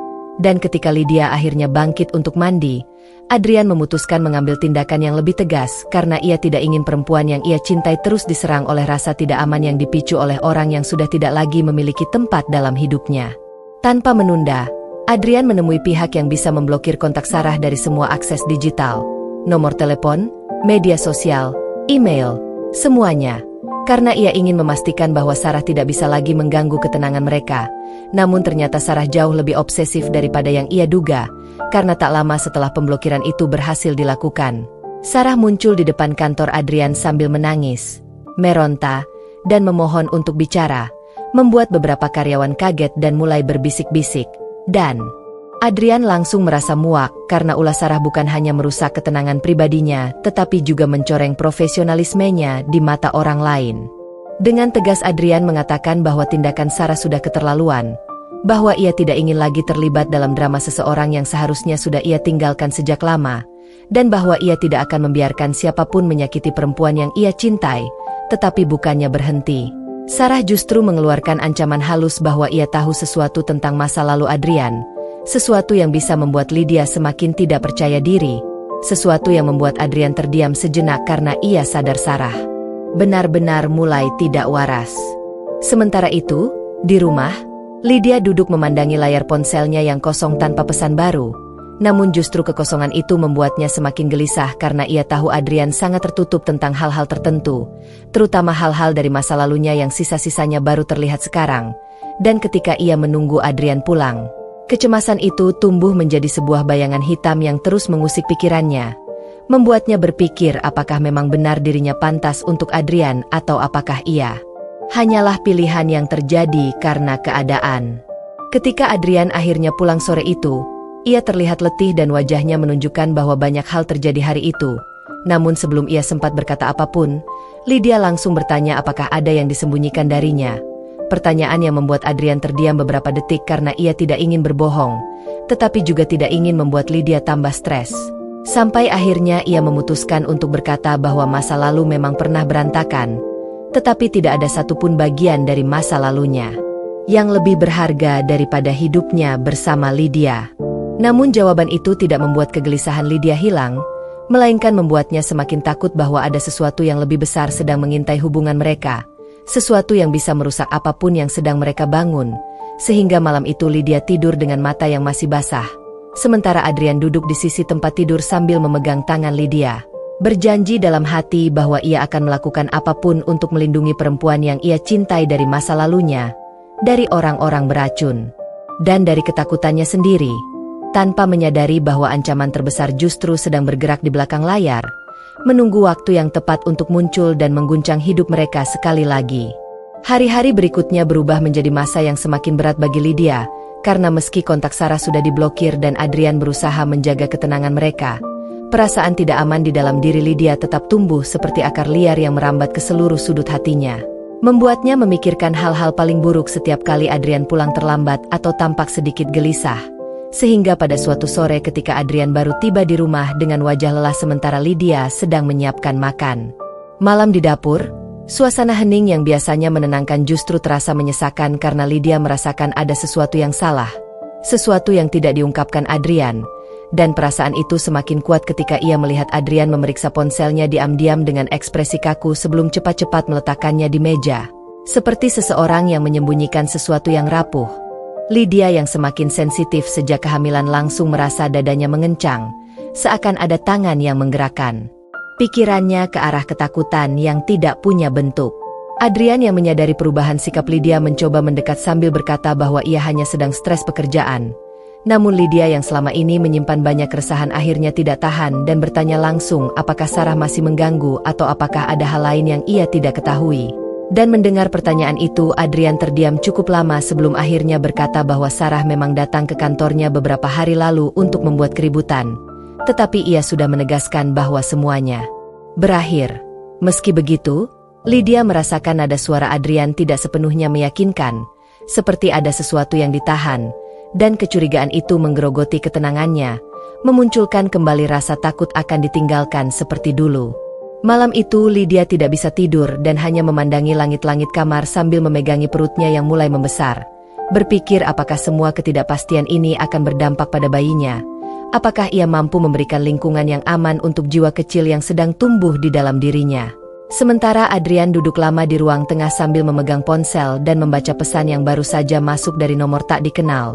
Sebuah pesan berisi foto Sarah sedang berdiri di dekat mobil mereka disertai tulisan mengancam bahwa, kebahagiaanmu bisa hilang kapan saja jika kau terus menolak aku.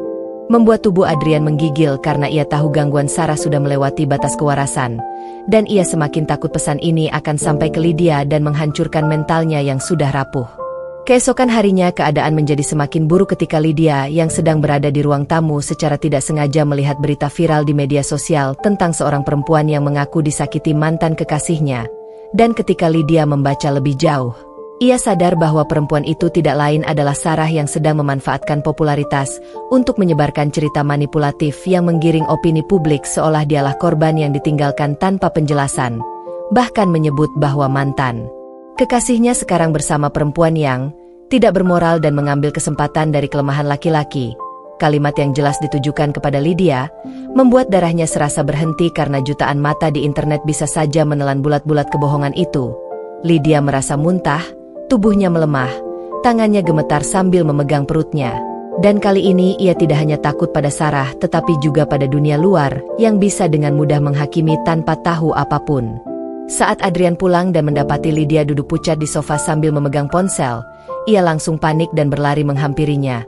Namun Lydia hanya bisa berkata sambil terisak, "Kenapa semua ini terjadi lagi? Kenapa aku selalu merasa tidak cukup? Apa aku membawa masalah untukmu?" Yang membuat Adrian langsung memeluknya erat, memohon agar Lydia percaya padanya, memohon agar ia tidak memendam ketakutan sendirian. Namun pelukan itu tidak mampu menghapus bayangan buruk yang menempel di benak Lydia.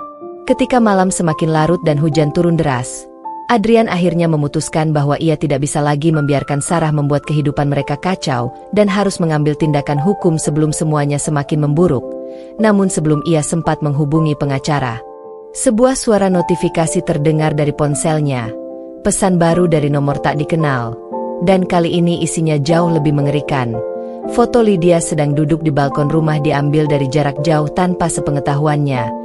Disertai tulisan, "Kau tidak pantas untuknya, dan aku akan membuktikan itu." Membuat tubuh Adrian langsung panas oleh amarah dan ketakutan sekaligus. Karena ini bukan lagi sekadar gangguan emosional. Ini sudah masuk ke wilayah ancaman yang nyata. Adrian segera mengunci semua pintu, memeriksa jendela, memastikan rumah aman. Sementara Lydia yang melihat raut wajah Adrian yang tiba-tiba berubah menjadi pucat ikut panik dan bertanya apa yang terjadi. Namun Adrian menahan diri dan tidak memberitahu detailnya karena ia tahu berita itu akan menghancurkan mental Lydia dalam sekejap. Malam itu mereka tidur dalam suasana tegang. Lydia memeluk perutnya erat-erat sambil merasa seluruh hidupnya sedang berada di tepi jurang. Sementara Adrian menatap langit-langit sambil berpikir langkah apa yang harus diambil. Kepada siapa ia harus meminta perlindungan, dan bagaimana ia harus menjaga perempuan yang ia cintai ketika ancaman sudah berdiri tepat di hadapan mereka. Dan di tengah hujan yang tak kunjung reda, sebuah pesan baru masuk ke ponsel Adrian. Pesan yang membuat seluruh bulu kuduknya berdiri, berisi rekaman suara Sarah yang berbisik. Jika aku tidak bisa mendapatkannya, maka tidak ada perempuan yang bisa. Sejak rekaman suara mengerikan itu masuk ke ponsel Adrian, hidup mereka berubah menjadi sebuah ruang sempit penuh ketegangan yang tidak pernah reda, karena Adrian tidak lagi bisa menutupi bahwa ancaman Sarah sudah melewati batas kewarasan dan berpotensi membahayakan keselamatan Lydia maupun bayi yang sedang dikandungnya. Sehingga pada pagi berikutnya ketika Lydia terbangun dengan wajah pucat dan tubuh lemas akibat kurang tidur, Adrian bertekad bahwa ia tidak akan membiarkan perempuan yang ia cintai hidup dalam bayang-bayang ketakutan. Namun ia juga tidak sanggup memberitahu seluruh ancaman itu secara langsung karena ia tahu kondisi Lydia yang sedang hamil membuat emosinya mudah hancur berkeping-keping. Sehingga ia memutuskan menyimpannya sementara sambil mencari solusi terbaik. Tetapi Lydia yang sejak beberapa hari terakhir merasakan perubahan sikap Adrian menjadi lebih waspada, lebih protektif, dan lebih sering memeriksa keadaan di luar rumah, semakin yakin bahwa ada sesuatu yang disembunyikan darinya dan hal itu membuat kegelisahannya tumbuh makin besar, membuatnya merasa seolah dirinya sedang berdiri di tengah badai yang tidak terlihat namun tetap membuat seluruh tubuhnya gemetar.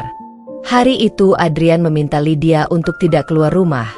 Bahkan ketika Lydia ingin sekadar membeli kebutuhan harian, Adrian bersikeras untuk melakukannya sendiri, sesuatu yang jarang ia lakukan sebelumnya. Dan perubahan itu membuat Lydia hanya bisa duduk di ruang tamu sambil memegangi perutnya dan berkata pada dirinya sendiri bahwa ia harus tetap kuat demi bayi yang sedang bergerak lembut di dalam tubuhnya, meskipun hati dan pikirannya sedang perang tanpa henti. Di sisi lain, Adrian yang sedang menyetir menuju minimarket terlihat seperti seseorang yang siap meledak kapan saja, karena kepalanya terus dihantui rekaman suara Sarah yang mengancam bahwa tidak ada perempuan lain yang boleh memiliki dirinya. Dan bayangan itu membuatnya semakin sadar bahwa ia tidak bisa lagi membiarkan Sarah bebas berkeliaran. Sehingga ia langsung menghubungi seorang pengacara yang ia kenal dan menjelaskan semuanya secara rinci. Keributan di kantor, pesan ancaman, foto Lydia yang diambil diam-diam, dan pengacaranya yang mendengarkan dengan ekspresi serius mengatakan bahwa ini bukan lagi sekadar gangguan ringan, tetapi sudah masuk kategori ancaman fisik dan mental yang bisa diproses secara hukum. Ketika Adrian pulang ke rumah, ia melihat Lydia sedang duduk di balkon sambil memandangi langit yang mendung. Wajahnya tampak begitu letih seakan hidupnya dipenuhi beban yang tak sanggup ia ucapkan. Dan ketika Adrian mendekat sambil memanggil namanya, Lydia menoleh dengan mata yang berkaca-kaca dan langsung bertanya tanpa basa-basi apakah Adrian benar-benar jujur bahwa Sarah tidak lagi mengganggu. Karena ia merasakan ada sesuatu yang sangat salah dan setiap kali ia mencoba tidur, ia selalu bermimpi buruk tentang seseorang yang mengikuti dan mengawasinya. Pertanyaan itu membuat dada Adrian terasa sesak karena ia tahu Lydia terlalu cerdas untuk dibohongi. Dan semakin ia menyembunyikan hal-hal besar, semakin Lydia merasakan ketidakjujuran itu sebagai ancaman baru. Sehingga Adrian akhirnya duduk di sampingnya dan berkata bahwa memang ada beberapa hal yang ia sembunyikan bukan karena ia ingin berbohong tetapi karena ia tidak ingin membebani Lydia di tengah kehamilannya. Namun justru kejujuran setengah itu membuat Lydia menangis semakin keras, karena baginya kebohongan sekecil apapun akan terasa seperti pisau ketika ia sedang berada dalam kondisi rapuh dan ketakutan. Dalam pelukan Adrian yang berusaha menenangkan, Lydia mengatakan bahwa sejak berita viral tentang Sarah muncul, ia merasa dirinya kembali menjadi perempuan yang hina, tidak cukup, tidak pantas, dan selalu menjadi sasaran kebencian seseorang, seakan dunia selalu mencari cara untuk menjatuhkannya. Dan perkataan itu membuat Adrian menutup mata sejenak sambil menahan napas panjang karena ia benci melihat Lydia menyalahkan dirinya sendiri, apalagi ketika semua masalah itu berasal dari seseorang yang seharusnya sudah lama menghilang dari hidup mereka. Namun sebelum Adrian sempat menjelaskan lebih dalam, tiba-tiba suara ketukan keras terdengar dari pintu depan dan keduanya langsung saling pandang dengan mata penuh ketegangan, seakan waktu berhenti dalam sekejap. Dan jantung Lydia berdegup begitu kencang sampai ia harus memegangi dadanya sambil bergumam lirih bahwa ia takut sesuatu yang buruk akhirnya terjadi. Adrian yang tidak ingin Lydia semakin panik segera meminta Lydia masuk ke kamar dan mengunci pintu dari dalam. Sementara ia berjalan menuju pintu dengan langkah tegang dan hati berdebar, karena ia tidak tahu apakah orang yang mengetuk adalah tetangga, kurir, atau seseorang yang jauh lebih menakutkan. Dan ketika ia membuka pintu sedikit, ia terkejut melihat dua sosok polisi berdiri di depan rumah membawa sebuah surat laporan dan bertanya apakah ia bernama Adrian Setiawan. Membuat tubuhnya langsung kaku karena ia tahu ini pasti ada hubungannya dengan Sarah. Salah satu polisi menjelaskan bahwa ada laporan dari seorang perempuan bernama Sarah yang mengaku diancam dan diperlakukan tidak baik oleh Adrian. Dan laporan itu cukup serius sehingga polisi harus memverifikasi kebenarannya langsung ke rumah.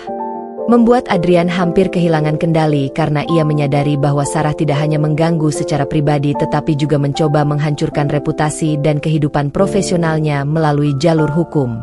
Dari kamar, Lydia mendengar sedikit percakapan itu dan perasaannya langsung runtuh karena ia tahu nama yang disebutkan polisi, dan tubuhnya mulai gemetar hebat karena pikiran buruk langsung memenuhi kepalanya. Bahwa hidupnya dan keamanannya kini benar-benar berada di ujung tanduk jika seseorang yang seobsesif Sarah berani mengambil langkah sejauh ini. Ia berjalan pelan menuju pintu kamar dan melongok sedikit ke ruang tamu, melihat Adrian yang berusaha tenang menjelaskan semuanya kepada polisi.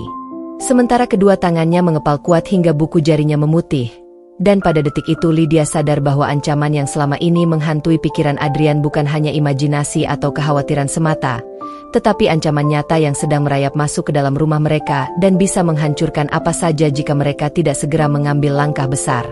Sementara polisi menuliskan beberapa catatan dan mengatakan akan kembali lagi untuk proses lanjutan, Adrian melirik ke arah kamar dan melihat Lydia berdiri dengan wajah ketakutan. Dan dalam hati ia bersumpah bahwa ia tidak akan membiarkan siapapun menyentuh Lydia atau bayinya, bahkan jika ia harus bertarung melawan dunia. Tetapi ia juga tahu bahwa untuk melindungi mereka, ia harus mengatakan yang sebenarnya sebelum semuanya menjadi lebih buruk, dan babak baru yang lebih gelap pun mulai menunggu mereka tepat di ambang pintu. Pada hari ketika persiapan pernikahan Lydia dan Adrian memasuki tahap paling krusial, seluruh kota seolah ikut bergetar menyaksikan perjalanan dua insan yang pernah sama-sama hancur namun memilih bangkit dan menata hidup dari serpihan luka lama. Di mana Lydia dengan gaun sederhana namun menawan sibuk memastikan setiap detail dekorasi sesuai dengan tema yang ia impikan sejak kecil, yaitu perpaduan klasik dan modern yang memancarkan keanggunan sekaligus kehangatan. Sementara Adrian yang sejak fajar sudah berkeliling gedung pernikahan memeriksa sound system, kursi tamu, hingga rangkaian bunga segar yang memenuhi lorong utama tidak bisa menyembunyikan rasa gugupnya meski berkali-kali ia mencoba terlihat tegar. Dan di tengah kesibukan itu hadir pula kenangan-kenangan masa lalu yang dulu pernah membuat mereka hampir menyerah terhadap cinta.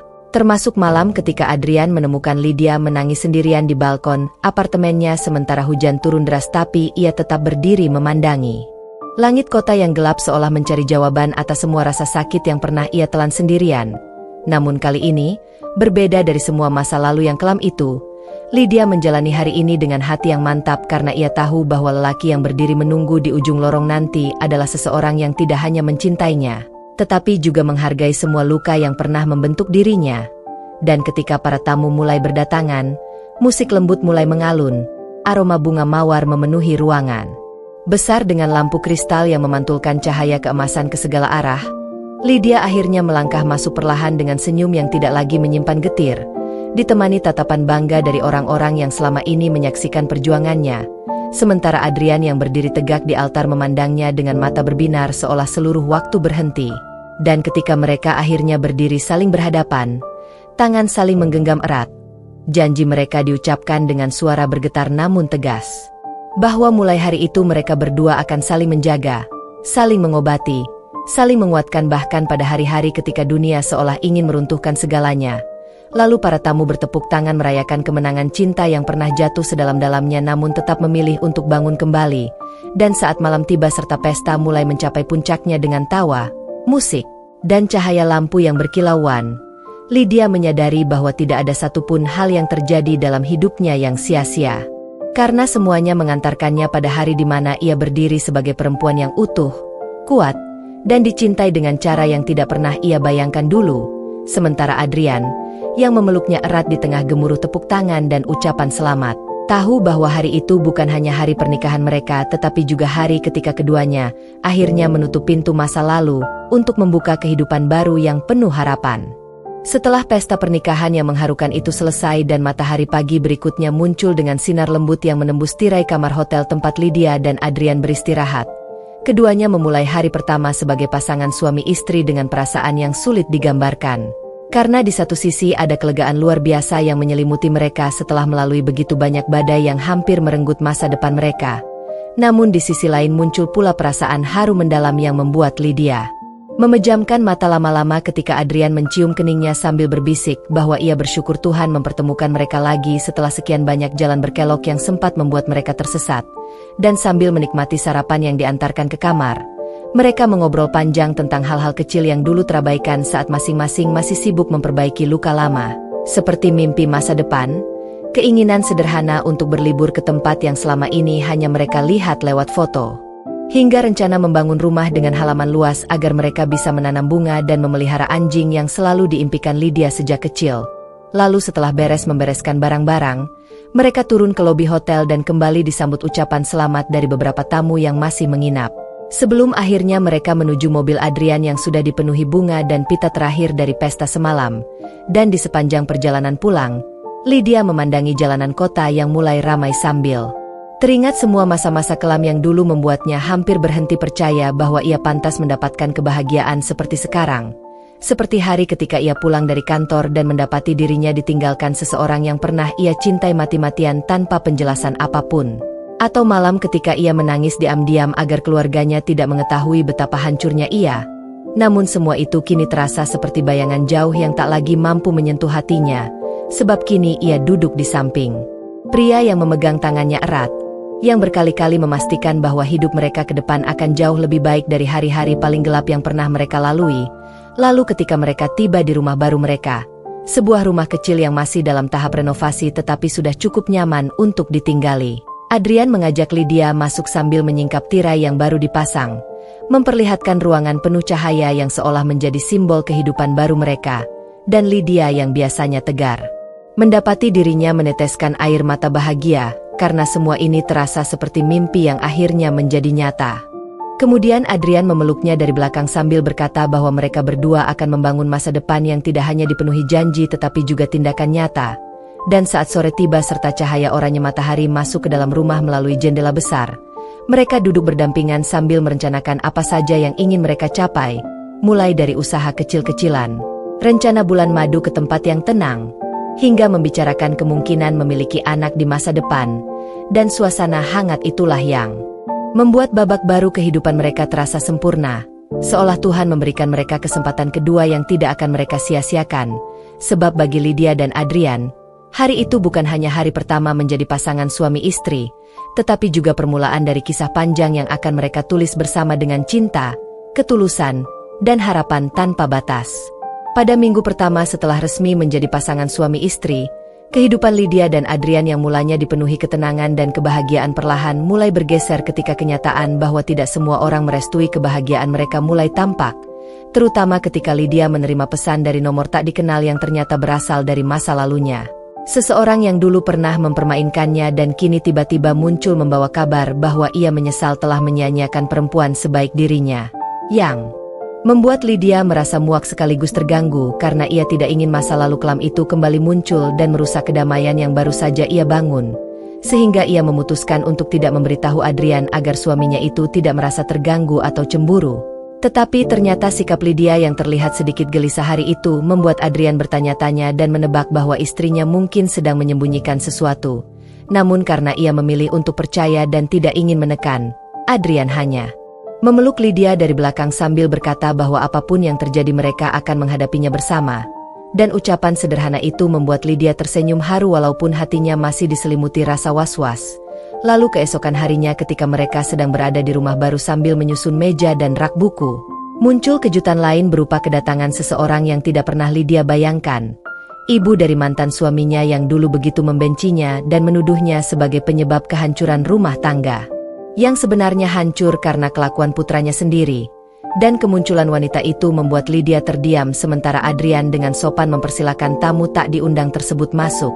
Lalu terjadilah percakapan berat ketika wanita itu meminta maaf dengan suara bergetar karena ia baru sadar bahwa putranya selama ini telah memutarbalikkan fakta dan menjadikan Lydia kambing hitam. Dan meski Lydia sempat merasakan amarah lama muncul, ia memilih menahan diri dan menerima permohonan maaf tersebut demi menutup luka yang sudah lama menganga. Tetapi justru setelah wanita itu pergi, keributan baru muncul karena seseorang memotret pertemuan tersebut dan menyebarkannya di media sosial dengan narasi buruk seakan Lydia masih berhubungan dengan keluarga mantan suaminya. Membuat nama Lydia kembali menjadi bahan omongan padahal ia sedang membangun hidup baru yang jauh dari drama. Sehingga malam itu Adrian mematikan lampu ruang tamu dan memeluk Lydia erat sambil berkata bahwa mereka tidak akan membiarkan dunia luar menentukan kebahagiaan mereka. Namun Lydia yang mulai tertekan akhirnya menceritakan pesan dari mantan kekasihnya yang beberapa hari lalu masuk. Dan Adrian yang awalnya terkejut kemudian mencoba untuk tetap tenang meski jelas terlihat bahwa ia tidak suka mendengar nama orang yang pernah menyakiti istrinya. Tetapi karena ia adalah laki-laki yang matang dan tidak ingin membuat Lydia merasa bersalah, Adrian berkata bahwa mereka hanya perlu fokus pada kehidupan mereka sendiri. Dan tidak memberikan ruang bagi siapapun untuk mengusik rumah tangga yang baru terbentuk. Lalu ketika malam semakin larut dan suara kendaraan dari jalan perlahan menghilang, mereka duduk berdua di ruang tengah sambil mematikan ponsel agar tidak ada satupun gangguan masuk. Dan dalam keheningan itu Lydia merasakan ketenangan yang sudah lama tidak ia rasakan.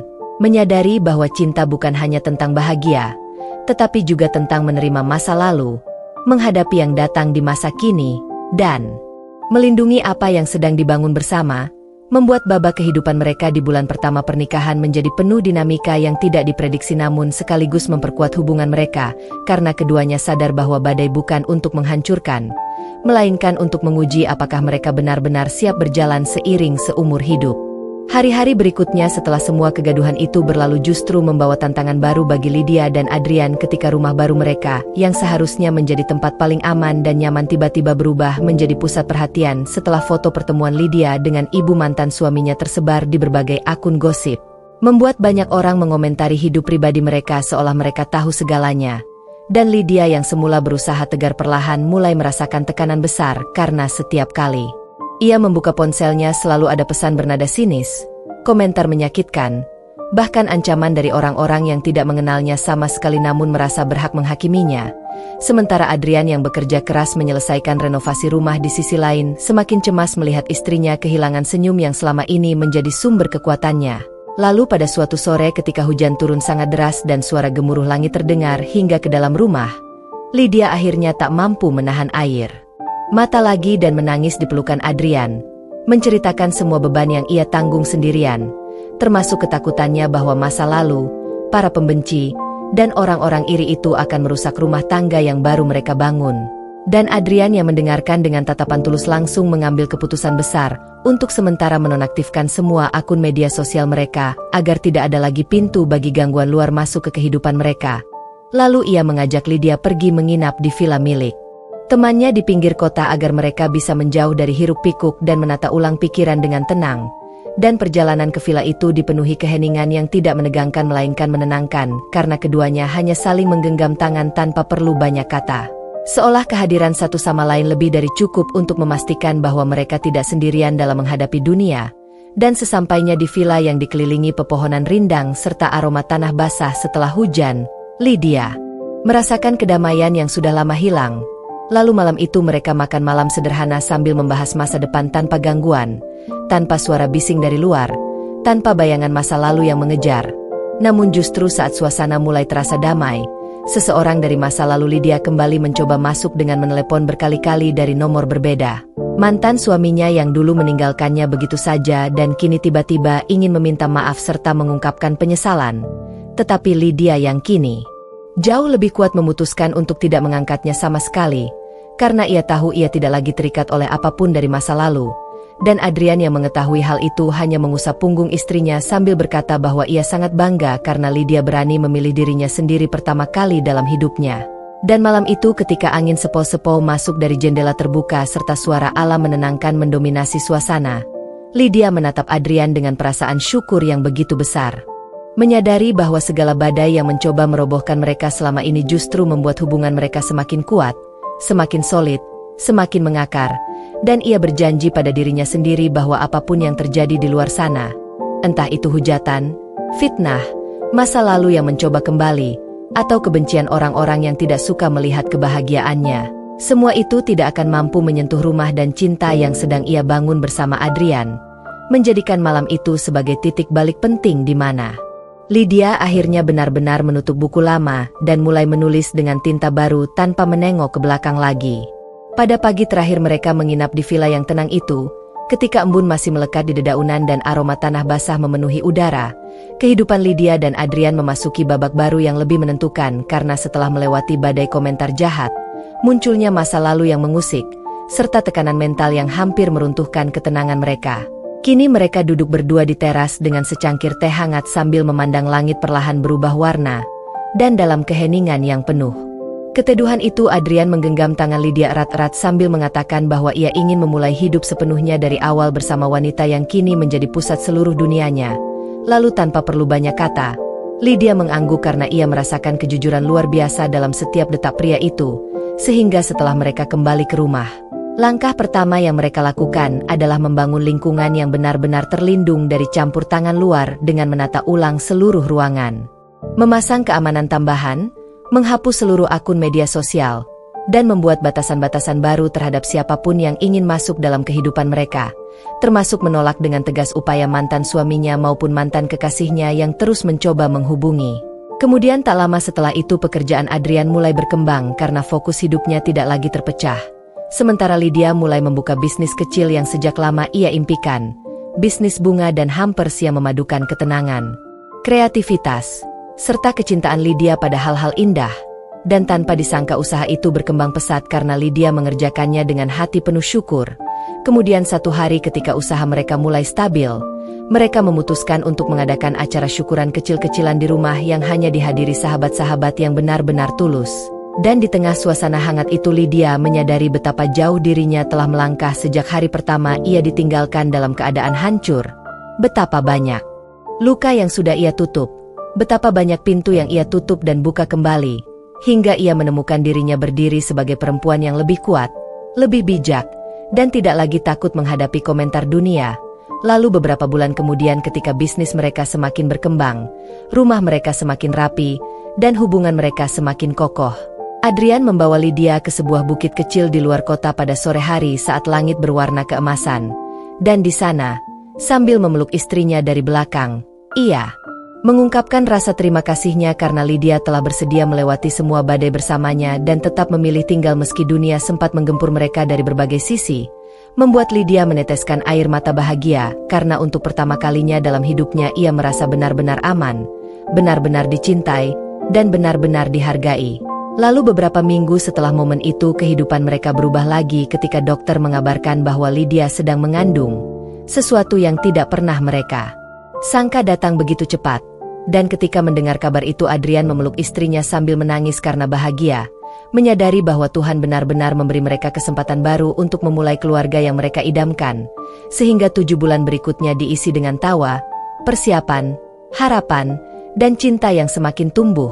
Hingga akhirnya pada malam yang penuh bintang, Lydia melahirkan seorang bayi perempuan cantik yang langsung membuat mereka jatuh cinta pada pandangan pertama. Dan ketika Adrian mengazani serta mencium kening buah hati mereka, ia berjanji bahwa tidak akan ada satupun badai yang mampu merobohkan rumah tangga yang ia dan Lydia bangun, sebab kini mereka bukan hanya suami istri, tetapi juga orang tua yang akan menjaga segala kenangan, perjuangan, luka, dan kebangkitan menjadi sebuah warisan kekuatan untuk anak mereka kelak.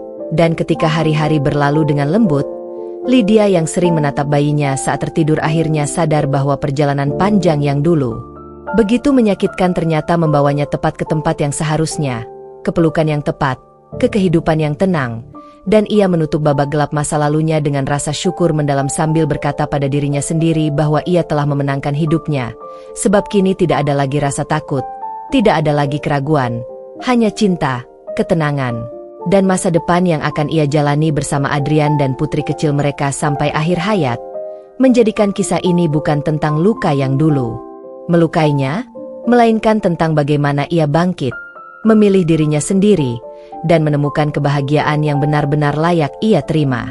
Epilog. Bertahun-tahun setelah semua luka, badai, fitnah, komentar jahat, dan bayang-bayang masa lalu yang pernah mencoba merobohkan hidup Lydia, ia kini berdiri di halaman rumah barunya yang lebih besar, lebih hangat, dan jauh lebih tenang sambil menatap putrinya yang sedang berlari kecil mengejar kupu-kupu di tengah taman bunga miliknya. Sementara Adrian memperbaiki ayunan kayu yang akan mereka gunakan saat sore tiba. Dan dalam momen sederhana itu Lydia merasa seluruh kehidupannya seolah diputar ulang seperti film. Dari hari ketika ia dikhianati, ditinggalkan, dihina, hingga hari ketika ia memilih untuk bangkit, menemukan cinta baru, membangun bisnis yang sukses, dan menciptakan rumah tangga yang dipenuhi rasa aman. Lalu ia menarik napas panjang penuh syukur karena menyadari bahwa kebahagiaannya hari ini bukan datang begitu saja, melainkan lahir dari semua keberanian yang dulu ia paksa tumbuh dalam dirinya meski dunia seakan ingin menjatuhkannya. Dan ketika putrinya berlari memeluk kakinya sambil tertawa kecil, Lydia mencium puncak kepala anak itu sambil berbisik bahwa cinta yang ia miliki sekarang adalah cinta yang lahir dari pilihan yang berat dan perjalanan yang panjang.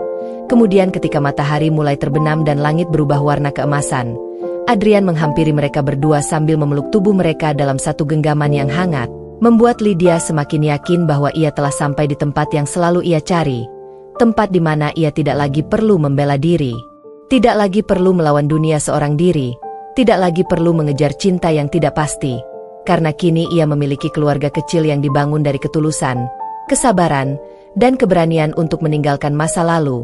Dan saat angin sore berhembus pelan melewati rambutnya, Lydia menutup mata sejenak lalu tersenyum dengan damai sambil berkata dalam hati bahwa akhirnya, setelah semua luka dan air mata yang dulu ia kira tidak akan pernah berhenti, ia benar-benar pulih, sepenuhnya bahagia, dan menemukan akhir yang selama ini hanya bisa ia impikan.